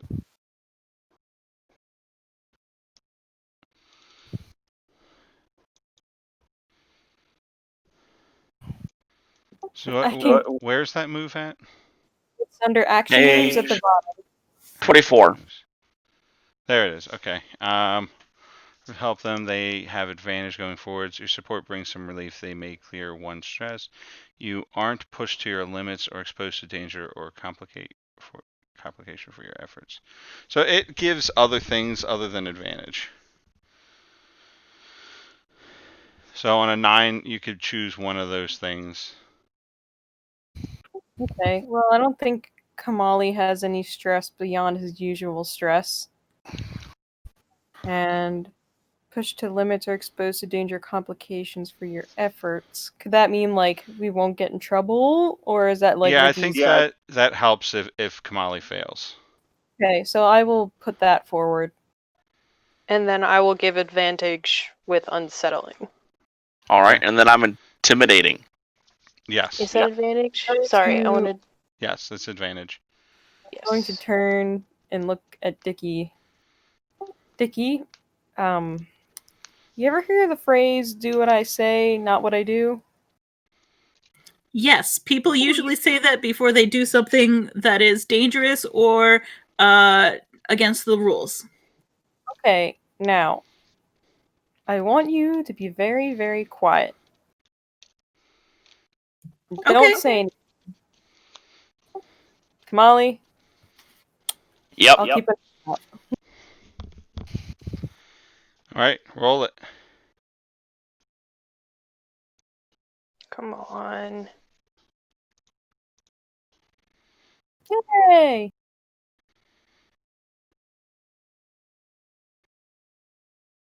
Oh, got a 9. It's not a fail. Yeah. So, what do intimidate on 7 to 9? You choose one of the above or one of the following. That's an influence moves. Yep, it's on page 26.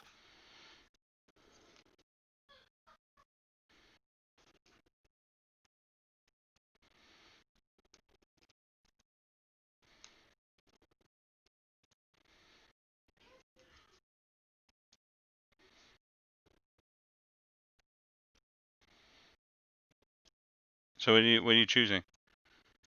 Oh, Or no, do I- they choose. Oh, I choose. Okay, sorry. On Tempest, they have to choose. On 7 to 9, they choose one of the above or one of the following. Okay. I'm going to attempt to bully my way through. So yeah, With, why don't you role play exactly what Kamali's doing, uh, and then I'll Yo. decide how they feel about that. I have a funny idea. what was that? I have a funny idea. What's your funny idea? You either let us in, or one of these kids is gonna vomit on the floor from motion sickness. We need the bathroom. That's more Um, manipulation than intimidation. yeah, that really is. Right. So like when you walk up, she says, "Identifications, please. Reason for stopping here." Look, I've got these kids. There was some trouble. Either you're gonna let me through, or I'm gonna. I don't. And I'm gonna look really frustrated and angry. Uh-huh. And being a Tempest, that's when things start going wrong. Okay. So like And maybe the things on her desk start to like vibrate. yeah,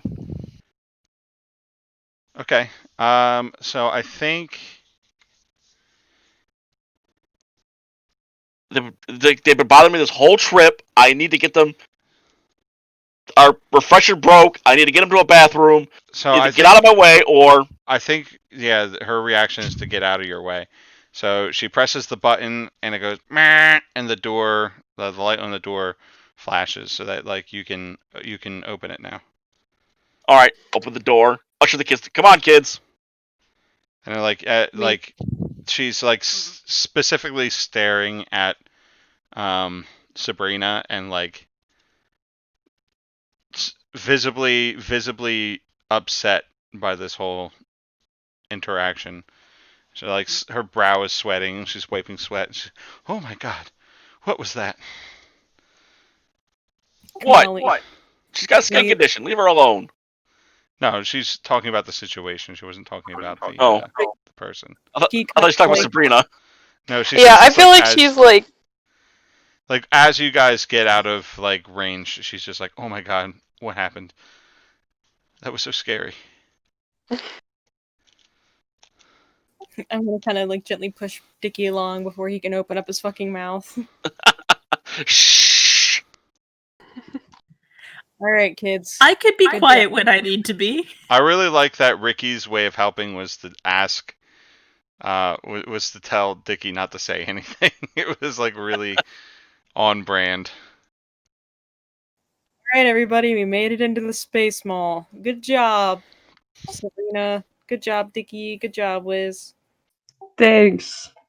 thank Cool. So I'm just gonna go and explore. no. What? S- We're gonna stay together. I'm 19. I can do what I want. We're in outer space, Wiz. Yeah, and I was already wandering up. I am still holding his Fine. hand. I got I Dickie. did not let go of his hand. God, Dickie. Dickie's, Oh, it's okay. It's cool. It's cool. Dickie's You're gonna taking get care of me. I'll be okay. Yeah, I have the child. I got Dickie. Well, up in the middle of a spaceship, 300 light years away from here. huh? I grabbed Sabrina's hand with my other hand. Hey, you Okay. guys, Shanghai. So I think Ricky, you get a call on your comm bead. Oh, hello, Ricky. Ricky, it's me. So Oh, how's it going? I think I found somebody who is willing to take the horse. You want me to- They said that they would make IDs for the children in exchange for the horse. You may be able to squeeze a little bit of credits out of them, but I was unable to do so.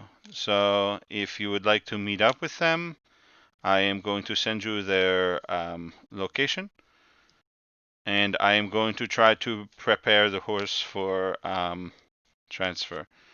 Wish me luck. I will send Kamali with the kids. How's that sound to you? Send Okay. him where? Food court or some shit. I don't know. I I trust the kids more with Dickie than I do with Kamali, if I'm being honest with you. Bring them Take to the. Kamali with you. Just tell them that we're at Port B. All right. It should be easy enough to find. If I am reading this correctly, they just have to follow the blue arrow. If you look down, you will see an arrow. It leads back to Port B. It's the blue one. Just let the children know. See you later, Raul. Good luck with the horse. Yes, thank you. I do not like this horse. Wait, kiddos, change of plans. What's going on? Has decided that, you know what, you are mature enough to handle yourselves, and you know, this is a one in a lifetime experience. So we're hanging out in Port B. You're just gonna follow the blue arrow on the ground to get back to the Denny's ship, alright? Sick. Okay. Where are you When do going? we have to be back? When you're done. When you're done, Okay. someone should be on the ship, and if, you know, otherwise you can just hang out there.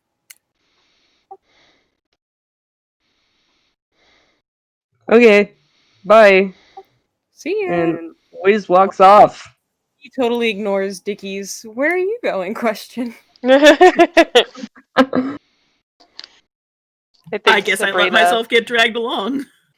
Alright, Kamali, we gotta go sell that fucking horse before it eats Raoul. Let's go. Go get some. He said he wasn't able to sweet talk some credits out of it, but we might be able to get the kids' IDs at least for the kiddos. No, he said you guys could sweet talk them. No, Raoul. So we're gonna give it a go. Okay. Put on your game face. Alright. Probably don't do that crazy moving shit around thing because they've got guns and we don't have as many. But I can move their guns. Oh, you know how long it takes me to self-repair. Please don't do that to me. I'm not going to. Let's Okay. go. There's a reason you're my favorite psyker in the galaxy. So I'm gonna go. Do everything you say. So I'm going to follow Raoul's guide and meet up with the homies. If you want to do the kids stuff first, I know we've been focusing a lot on Ricky today. Yeah, we can do what the kids want to do. You guys are looking for someplace to shop, I assume. Yeah. Yes. Is Top of the list is clothes, I think. Is Wiz looking Yeah. for a space head shop? Yes, he is. Oh my That's gosh, Wiz, please! smart. We don't know what space drugs are! It's natural. You Just- don't know! You don't know where it comes from in space! You don't know where your food comes from. You don't know what chemicals they're putting in that. That's You know? actually a really good point, and I should be doing chemical analyses on all of these. Okay, alright, let's get... Okay. Let's get clothes first. Then... Okay. I do want to eat some space food, though. Okay, clothes first. Then Wiz can go find space contraband, and Dickie, you and I can go look for, like, It's an I don't herbal know. remedy. A food court, I guess? But Okay. Wiz, if you're gonna do drugs, I think if you are gonna try a new space drugs, it should be for the first time. We should do it in the med lab where I can monitor your vital signs, so No. to check and see if you die. No. That's Okay. a terrible Clothes. vibe. Anyway, I'm going. Clothes, brothers. Let's go. All right, it's not hard to find a place to buy clothes at, but it's the only place to buy clothes at. Okay. What sort of fashions are available? So are we talking like Xenon girl of the 21st century No, fashion? no. Or like... Like, I Are don't we know. talking Star like Wars super era. basic, like jersey knit fabrics that because it's space and no one's actually doing anything? I was kind of just imagining like generic 90s cyberpunk stuff. Trench coats and shit. All I can think of is the dress that... The one dress from that Kaylee wears in Firefly. I just think it would be really funny if it's really disappointingly generic. So a lot of the stuff that you find is like none of it's natural fibers, but a lot of it is like much better. like what, artificial fabrics Yeah. than what you get on Earth. Um, Sick. and in like the Was it? same place you find like vac suits and Okay. and like body armor. Um. I'm guessing there's like some kind of hat display. So was this gonna grab something that's akin to like a snapback? It's like, all right, cool. This is neat. I think Sabrina is looking at the price tags and like trying to figure out what it says. If it's not in English. I don't know that there's any way for you to really figure that out. Let me. Is there like somebody she could talk to in the shop, like a? Yeah, there's employees. While Sabrina is talking to employees, was just gonna real sneaky like put the snapback into his JanSport backpack that he brought from Earth. Like check to see where the security cameras are, if there are any. Gonna just go to a corner, put it in the backpack. All right. So you're probably gonna have to roll for that. Makes sense. I was expecting that. Probably slick.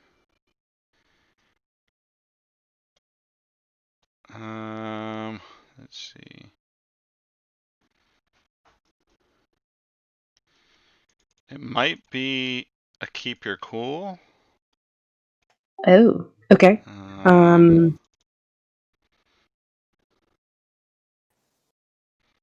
Let's see if there's anything else that I can think of that might work for that. It's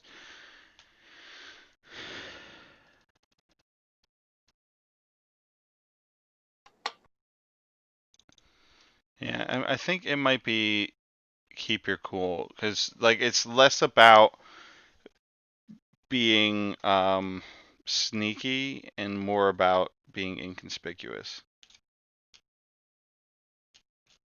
if that makes sense. You're shoplifting, you're not pickpocketing.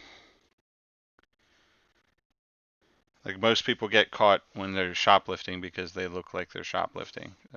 They look super suspicious. So keep your cool. When you attempt to keep your cool under pressure or under endure hardship, roll plus stalwart.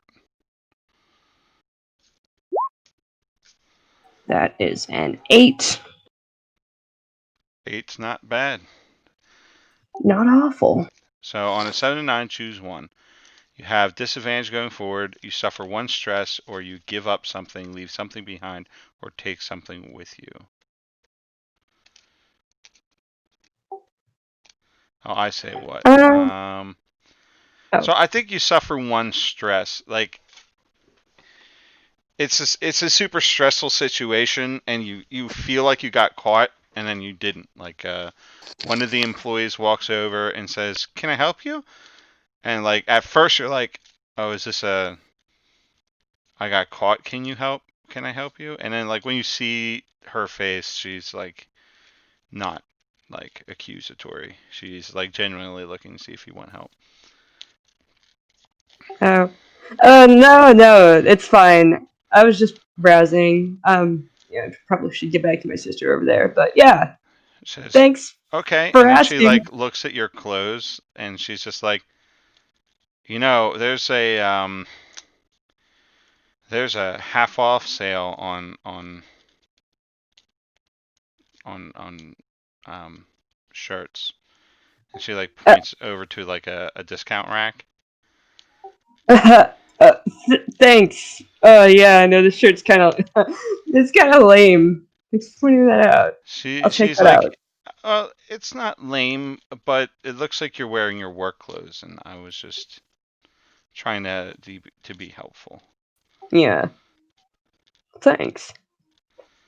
All right, he's gonna swoozle on over there and inspect the shirt.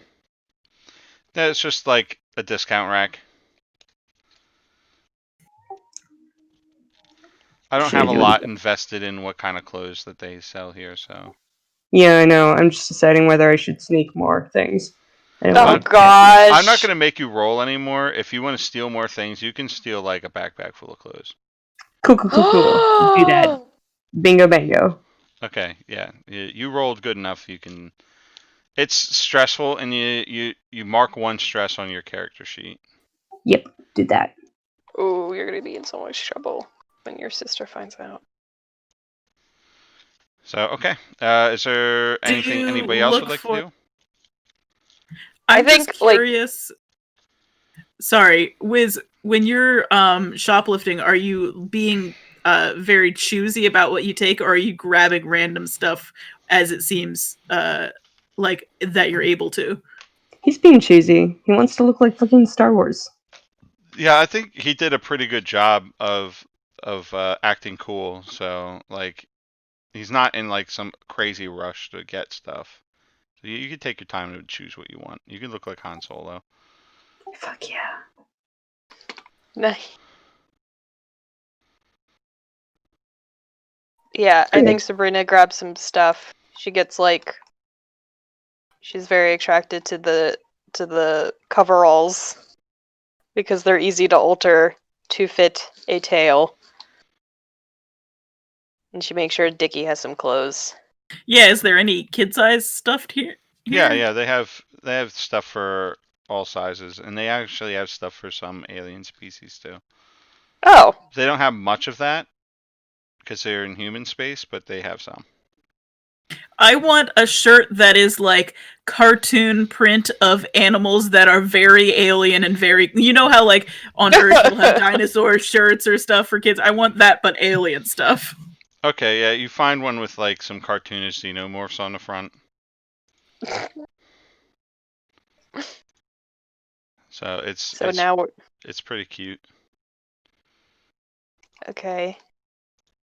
Uh, okay, so we got clothes. Wiz. I wonder if there's any books because there's like the space internet is only accessible at certain points. I wonder if there's any books or things that people can take with them when they're in space. I let me ask, and I think she'll like step back up to the counter. Excuse me, this might be a weird question. Uh-huh. Are there like bookstores here? What do you mean? What's a Like, book? okay, thank you. And she No, but what's a book? a book Like information or entertainment that you can take with you when you're on a spaceship. Oh, do you mean like a novel? yeah, like a novel. Oh, you just download those. Oh, okay. Yeah. Uh, There's a hub. If you don't have a good connection on your ship, to the Wi-Fi, you can always go to a download hub and download some of the novels are cost credits, but there are a lot of good free ones that you can find. Thank you. and where's the nearest download hub? Oh, and then she gives you directions to one. Thank you. Oh yeah, no Hey. problem. Where'd that where'd that word book come from? What planet? What system's that from? Uh, um, I think she like looks at Dickie like, Dickie is like, Ricky didn't tell us where we should say we're from or if we should say we're from Earth or not. So Dickie is like quietly panicking and not going to answer. She goes, "Okay, all right. You don't have to answer. It's fine. I'm sorry if I made you uncomfortable. Have a nice day." you do the same. Immediately rushes out of store. Yeah. So I think you spent probably half of the credits that you have on clothes. Okay. So you probably have like another 150 credits. Okay. Sabrina, So I I'm think sorry, but Ricky didn't tell us where they were from, and I didn't know. I'm whispering, but I also don't know if my mic is going to be able to pick it up, so I apologize if that was stage too quiet. whisper. Yeah. Stage whisper. Oh shit, I didn't realize books don't exist in space. I didn't think of it either. And Rick, I don't know if it's supposed to be a secret where we're from or not, but Well, I couldn't unsay it if I said it, and I shouldn't have. it's okay. It's okay, Dickie. It's okay. We'll just be really careful from now on, okay? I mean, I didn't realize that was a weird question to ask. I didn't realize it was a weird question to ask either. Okay, where's Wiz? Where's your big brother? Headed Did you come halfway out of to the space head shop. Are you at the space drugs? There's no actual space head shop. I just was joking. I know. This man does believe it, though, that there might be You like can find like a legal. space drugstore, but it's not that kind of drugstore. Do you sell cannabis? No. Cool. Wiz still thought this for a brief second. He was wandering around like, I bet drugs are legal in space. Space is free. Where you can do anything in space. And he comes back kind of disappointed. Okay, yeah, whatever. We can go Wiz, wherever. did you not get any clothes? I didn't really see anything in there that I liked. Well, you need to get clothes or something. We I don't know when know. we're gonna stop again. Yeah, I'll find something. It's cool. Alright. What? Should I we can't get remember. What have we been sleeping on? Do we have pillows and blankets? Yeah. I think there's probably cots. They have pillows and blankets. There's nothing like crazy, but So Alright. to the space. for teenagers is plenty fucking comfortable. Yeah, I just wanted to make sure our bodily needs were met. Okay, let's go try to find something to eat and then should we go back to the ship? So it seems. I think that'd be a good Yeah. idea. Ricky said to come back when we're done, so I guess we get food and then we're done? Yep. Okay, I mean, let's it's a space airport, right? Like, there's not really other interesting things to hold Yeah. our attention here. unless you want like tchotchkes, I guess. You said you wanted food. Yeah, let's get Space food. Okay, well, let's go back over to Kamali and Ricky. Okay. I have a walking dokie. stick of declaration. It doesn't have to be like a fancy wooden one, but like maybe like a metal one. What? I want a walking stick. It seems like a very simple thing to ask Yeah, you for. can have that. It makes sense for Ricky to have that. So Ricky is hobbling down his way with Kamali. All right, so the gang's name is the Cosmonauts. Alright, so we're looking for the cosmonauts, Kamali, and remember, trying to sweet talk some credits. We're getting rid of the fucking horse. So Okay, I'm here myself. yeah, you kind of are sent to the underbelly of the ship, or of the space station, like the dregs. Like a lot of people who've gotten stranded on the space station, like live down here, and that's where most of the gangs on space stations come from. It's basically you get like marooned here, and then if you can't find somebody to pick you up, you kind of can't leave. Space Cinnabon gang. So you're like that Tom Hanks character in that movie. I love that movie though. Yeah, it's a good movie. But like this is Okay. outer space, and like they're a whole lot worse than France or whatever. So Talking about Castaway, are we? what? It's not the Tom Hanks movie we were talking about, is it? The Tom Home Hanks Cook- movie where he lives in an airport? Yeah, I thought we were talking about Castaway. I'm like, yeah, No. okay. No. Different movie where Tom Hanks gets isolated somewhere. So, just this thing. Um, what would I know, having been a space ganger myself, is the proper way to act around other gangers? Sarah, in real life, does not sell drugs or talk to people who sell drugs, so she's kind of lacking on this aspect. So you don't show any kind of weakness to them, and if you're here to talk business, you talk business. Alright. You don't have to like say secret words and sound like a dad. You're basically just dealing with business people. That just these business people have less bureaucracy, and they're more likely to kill you up front rather than like Later. send like assassins after you.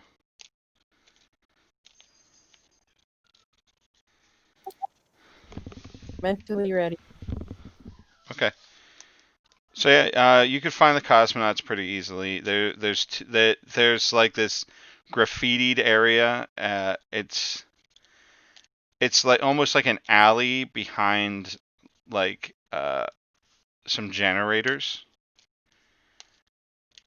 And this is like towards the core of the ship.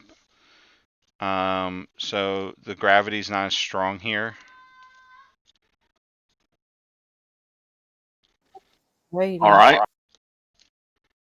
Or is it stronger? I can't remember how that works. And towards the center, it'd be weaker. Yeah, that's what I thought. Okay. And yeah, so the gravity's a little weaker here, and then you see a lot of graffiti, and you see like cosmonauts written on the like over top of the alleyway. Well, at least they've made it easy. No confusion here. Who goes there? Hello, good sir. We have some business about a horse. Yes, you're the one that needs the identifications for one child and two teenagers. Is this correct? Yeah, that's us. This is good. This is good. We can do business. This horse, you say it man-eater? Yes, it ate a. Oh boy, I don't even know what species it was, but it's probably about a bit bigger than me, far wider, had a tail and everything, ate it right up. This is good. This is good. We want to see a horse. Can we Sure, go ahead? You say what let you me want. contact. Okay. I'm gonna put a finger in my comm bead. Raul, they want to know if they can see the horse. Yeah, they can see the fucking horse. I've got it. I finally got it into a cage. Um, I turned off the gravity, so I should be able to get the cage to to the loading bay. But I'm gonna have to like poke it with a stick or something. It nearly took off my hand. Alright. So, do you want me to just bring them down to the loading bay then? Uh, yeah. I'll just tell them you only want. There's gonna need four of them to move it. No more than four though. I Alright. can shoot four guys if I need to. That's good. Alright, good sir. I've talked to my man. We're going to have the horse in the loading bay. You're more than welcome to look at it, but you're going to need 4 of your strongest men to move it. Yes, this is good. This is powerful horse, you say. So we get the people. We follow you over to the hangar, and we can we will get you. We will give you IDs upon seeing a horse. This is good for you. We only request that you bring 4 men, if that's alright with you. Yes, we understand. We will bring four men, um, myself included. Alright. Then I believe we have a deal.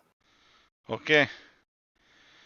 And then he like whistles, like, and he says, "I need 3 of you. Come. Bring Earl. Yes. Okay. All right. We'll be right with you." And then like pretty soon 3 guys show up. They're all wearing like tattered, ragged clothes. Some of them have like piecemeal armor strapped to them. Many of them have some sort of blunt force weapons. Um, oh, this is a thing I should have mentioned, that you're on a space station, so they don't allow you to carry guns off your ship. Because they don't want you to accidentally like breach the fucking hull. Yeah, that makes perfect sense. You're welcome to bring melee weapons though.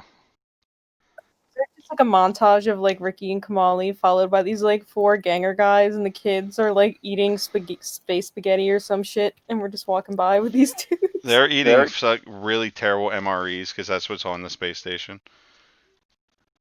They don't have any good food on the space station. You guys don't have good food. It doesn't keep very well. So, yeah, they come with, and Raul shoves the thing out of the fucking. While you're in the hangar, there's really no gravity because the hangars aren't rotating with the rest of the space station. So like he just shoves the cage out, and like the horse Carl is snapping at his hand, and he's just like, "Please take the fucking thing. I cannot stand it anymore." Oh, there's your horse. And you can see here is a rather healthy specimen, good appetite, clearly. Yes, this is what we hope for. So, you need 3 IDs for children's. Do you have pictures of children's? You know what, Minion, can I like get one off the ship's security cameras? Yeah, probably. I'll provide those. Okay. I feel like Dickie would have been taking photos of the kids as we have gone along in space as part of the medical records. Oh, good sir, if you could just do me a little favor. This one, and he's gonna tap on the photo of Sabrina, which is like, he's gonna have 2 of them, one of her like current wolf form and one of her like human form. If you could just make doubles of these and just have the different image on the other one, he would be my hero. So you'll need 4 IDs then. If it's no extra work, I mean, I'm sure we could make do, but it would just be This nice. is not the deal we make though. So you are trying to change deal at the end of transaction. I'm not sure how I feel about this. Forgive me for the insult. I did not mean it. So you can roll to convince him. So let me see You can here. either manipulate him or intimidate him into doing it. Okay, let's see here. Ooh.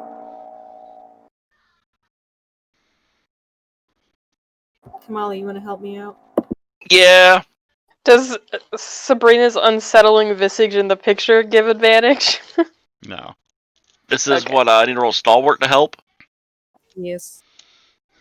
Okay.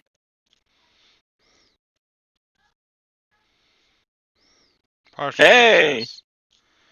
Better than I was expecting. Woohoo! Advantage.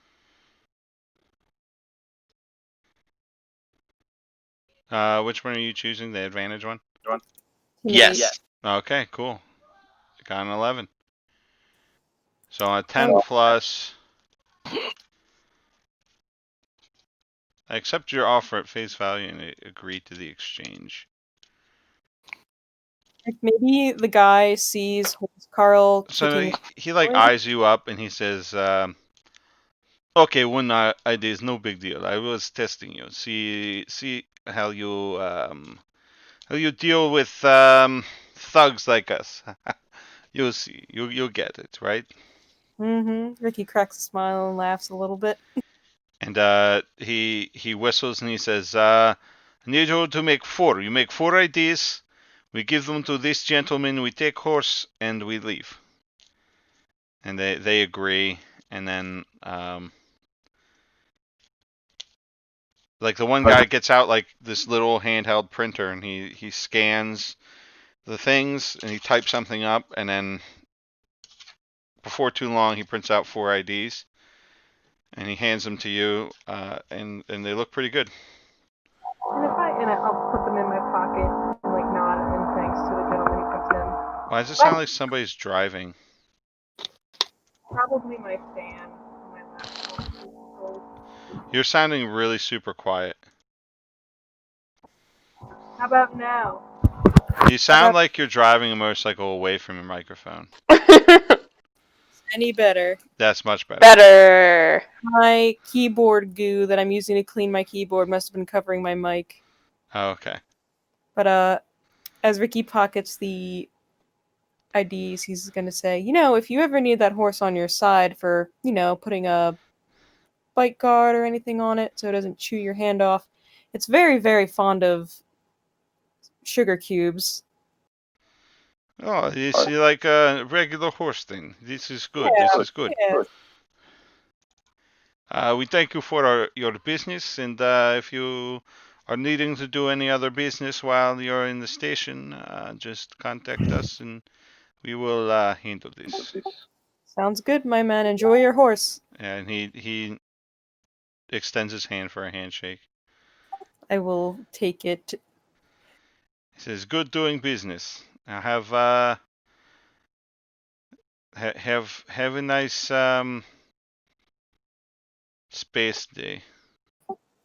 You too. I don't know what they call days in outer space. Probably days. Yeah. Rotations? I mean, if we get into what they call everything, we're just going to end up with a space con lag. That's true. So yeah, they leave and they're like pushing the cage, which has like wheels, and like the horse car bites them a couple times before they get back to their base. Like one of them loses a finger. Oh no. Raoul's hands all wrapped up with galls, and he's just like, now I have to fucking get out of Russian and get back into Raoul. These thank God we got rid of that horse. It was a motherfucker. I can actually sleep in comfort now. Yes, I don't have to worry about Space Horse trying to chew my hand off anymore. So I got an extra ID for Sabrina since I'm sure once we land on planet she's gonna look normal. So That was a good idea. I did not even think of this. Ricky taps his temple. You know what they say on Earth: squirrel finds a nut sometimes. Yes. Do you want to go maybe find the children? I don't know. They should not be in any trouble, but who knows? Dickie's probably fine, but yeah, I'm worried about Wiz. Cut to us in space jail. No, we're eating. So is there Alright. anything else you guys would be doing other than eating? Is there anything else interesting on this space station that would catch our attention? I mean, there's endless things that would catch Dickie's attention. You're on a space station. That's true. But not at the moment. There's nothing that like jumps out at you. So I think Dickie's shaken by the exchange about the book earlier and is less inclined to bug random people to ask them questions now at this precise moment. okay. All right, then Ricky and Kamali show up. Here you are, kids. How's lunch? Dinner, breakfast, whatever time it is. It sure is filling. Yeah, Uh-huh. Yeah, I'm not really sure what it is, but I'm not hungry anymore, so. Am I right in assuming that it's essentially what we've been eating all along? yep. Yeah, it's an MRE. They have different kinds of MREs, but they're all dehydrated food. You add a Yeah. So this is like novel and exciting because it's not the same ones we've been eating on the ship. Yeah, they're like different shitty food. You know, if we ever get on an ag world, we could probably get some fresh fruit and some vegetables. But you know the stories about the people on the boats. You know, Columbus, and it's kind of like that, but instead of the ocean, it's space. I mean, Yeah, that makes sense. I was just hoping that there would be like a restaurant or something interesting and exciting. I mean, those exist, but they're for rich people And probably down on the planet. down on the planet. It's expensive. You have to understand, kids. It's expensive to get, you know, with refrigeration costs and all of that. So you really are only going to find that I sort of. think I think kind of like what Dickie was saying, and I don't know, like a restaurant would kind of just feel familiar. Well, if I mean, Wait a second. We have walk-in freezers. Yeah. yeah, we do, but there's nothing here. Well, not here, but elsewhere. We I'm fed saying off is we can chicken stock up fried on food and. horse. No, what I was thinking is we can stock up on the actual food someplace and take it with us. Oh, that's right. Oh, yeah, that reminds me, kids. Good news. The What? horses, we got rid of it. My horse. Oh, you found a new home for the horse? My No. horse. And set He for wasn't your horse, Wiz. He was my horse. I gave it, I fed it, I befriended it. It's my horse. Trust me, kid, you do not want to make friends with that sort of creature. It would have bit you in the ass, literally, He eventually. didn't bite me in the ass. We were kind of friends. Hungry. He was my friend. Let's get back to the ship. Raul's waiting for us. Is it Uh-oh. is it a good home for it? Is it gonna be happy there? Yeah. It'll have plenty to eat. So I just maxed out my storm capacity because y'all sold the fucking horse. So that means that I lash out immediately and spend all of your storm at once or mark one stress. What? Okay. Where's temper tantrum time? Because y'all sold horse. My horse. Something is broken beyond repair. Window breaks. No, we're in a spaceship. Well, obviously people are scared. Angry space wizard now. Can you and just break the table or something? I'm gonna break another thing. What else can I break? The table we're fucking- sitting at? A chair that someone else is sitting on. That Raul is sitting on. Raul's not Oh. here.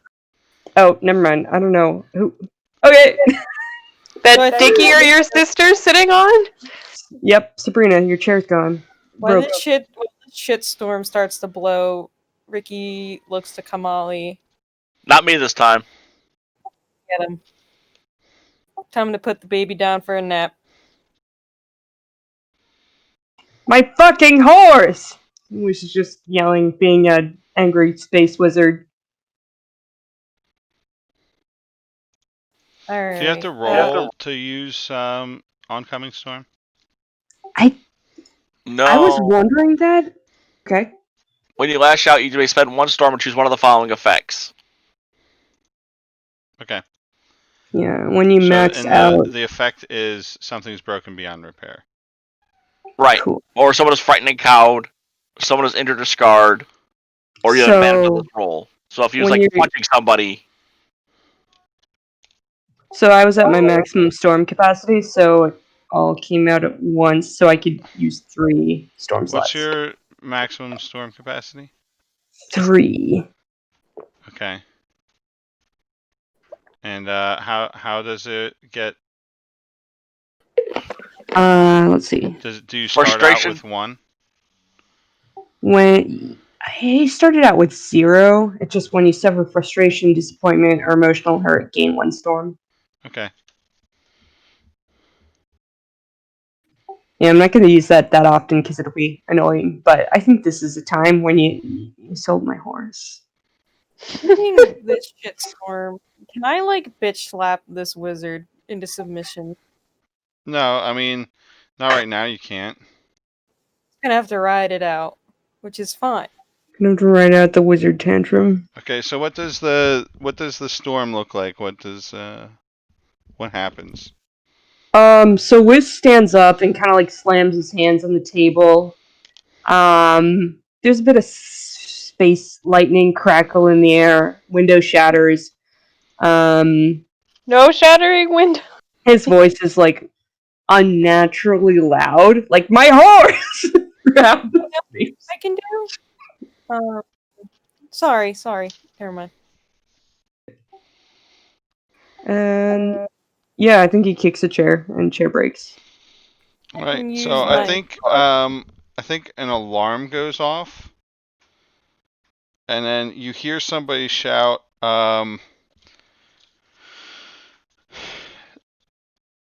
There's an unregistered psychic aboard the ship, What? and like, find the psychic, and then we're going to end on that cliffhanger. Oh Okay. no! Good job, Wiz. Wizard crimes. I like that you're in trouble for being mad and not in trouble for shoplifting. Yeah, I wonder about that. Well, you're gonna be in trouble for shoplifting when Sabrina realizes you shoplifted. You're gonna be in trouble with your sister. But Valid. But not in trouble with the adults. We're gonna be like, good job, kid. Good job. You did crime. But you will probably be in trouble with the adults if we all get sent to space jail because we're not. We're You're wizards. definitely gonna have to deal with the emotions of making your kid brother very scared and sad. No! Oh yeah, that'll be cool to role play out.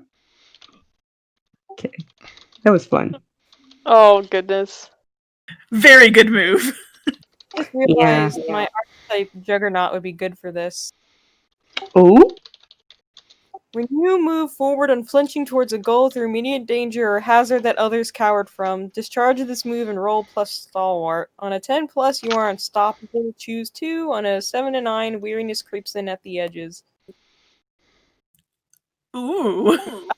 Questionably Ooh. reach my goal of slapping Wiz to his senses. There's some cinematic potential there. that'd be funny. All right. So something that we do at the end of the episode is we go over a couple things to see if we get experience. Oh, cool. All right. So everybody read off their 3 hooks. We'll start with Kamali. The Far Union Special Section ruined my life. I'll see them all destroyed. Mm-hmm. Wiz gets under my skin. I want to show them I'm better than they think. Okay. And I'm at the mercy of my rage, and I must struggle against its impulses. Okay. Dickie. I have my size frailty makes me vulnerable to those more imposing. My curiosity will get me into danger. And Ricky has a secret that could destroy us all. I will learn it at any cost. Okay. Ricky. You skip me. Apparently, I didn't fucking write it down, but I remember what they were. Okay. Sabrina. I owe Wiz a life debt. I'll always be there for them. The spaces we live in are not suitable for me physically. Dickie's dad holds the key to my origin. I must possess it. Wiz.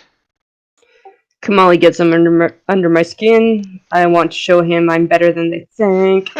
Sabrina. Yeah. Oh boy. Sabrina is the only one that can calm me down. I want to be closer to her.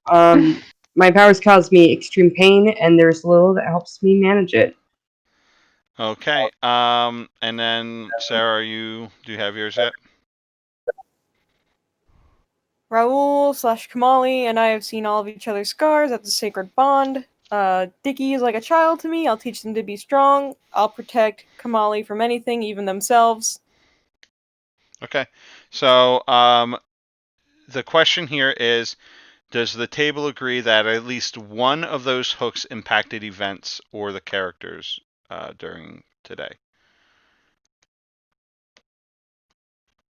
I think they definitely came up, if not always impacted, necessarily in a big It dramatic way. specifically says there has to be an impact. So, does anybody feel like one of their hooks may have made an impact on? Yes. I certainly feel like my curiosity about books put me into perceived danger if, Mhm. from his perspective, even if it It wasn't doesn't have to real. be danger; it just impacts events. I taught. Strong is a strong word to use here, but I taught Dicky about keeping your mouth shut at inopportune moments, and sometimes, do what I say, not as I do. The Okay. spaces we live in are not suitable for me physically. Like, Mm-hmm. the whole thing with needing clothes, because she literally is too big for them, made Yep. us go to the space mall. Yep. I feel like Kamali and Wiz both made it clear that they don't like each other. I don't know that either of them tried to show one another up at all, but They definitely do not like each other. yeah, that's been established. That has impacted things. So it sounds like everybody did something from their hook. So everybody who let their hook impact them gains an experience point. Which is an advance, right? Yeah, for under advancement, mark one experience. So Advancement, or just the little advances up at the top? Yes. Yeah. Okay. Boop.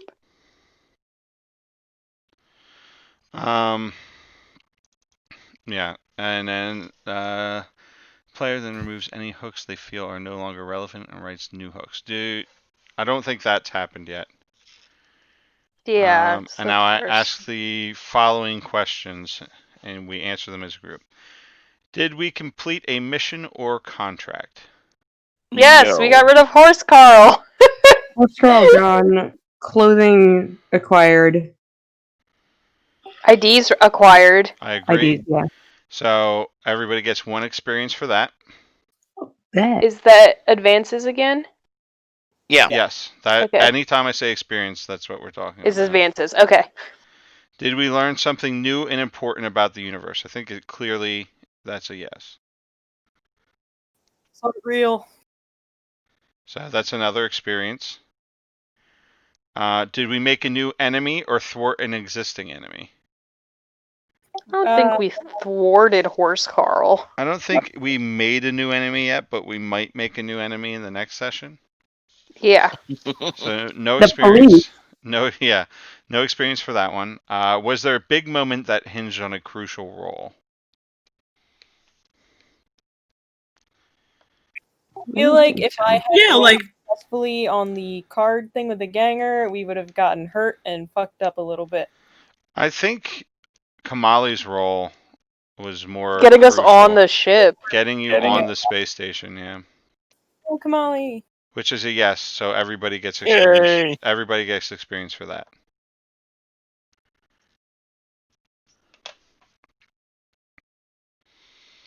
All right, so for each yes, all players mark experience after these questions have been resolved. Mark burns and ticks on appropriate season strains and personal projects, including debt and ship maintenance.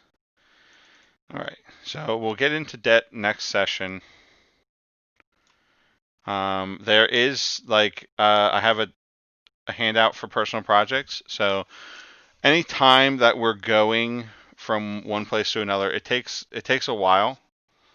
So you can pick personal projects for your character to be doing in between jobs, essentially. So I'm going to set up a couple of jobs and missions that you guys can choose from for next session. You can do one, or you could do more than one. It's up to you. And then we'll probably be leaving the space station next episode. Cool. Bad. Space station bad. Police bad. Police bad. Space police the worst. I mean, they didn't do anything wrong. Not yet. Yeah. It sounds more like whiz bad. Was bad. Wiz done fucked up. Was made a mistake. All right. Did you guys have a good time? Yes, Yeah. that was fun. Are you liking this new system, or do? Yeah. Yeah, I think it's pretty easy so far Yeah. to understand. Nothing too complicated. So I think so far so good. Okay. Well, I'm glad you guys enjoyed it. Hopefully, hopefully we'll have a good time doing this. And I guess we'll do the next one in another 2 weeks. Right on. Which Yep. I can't wait. in 2 weeks is the 12th, Mm-hmm. January 12th. So that's when we'll do the next one. So, all right, guys. Thank you very much. I appreciate everybody playing. It was fun. I like these characters a lot. I'm glad they're still here. Indeed. Yeah, me too.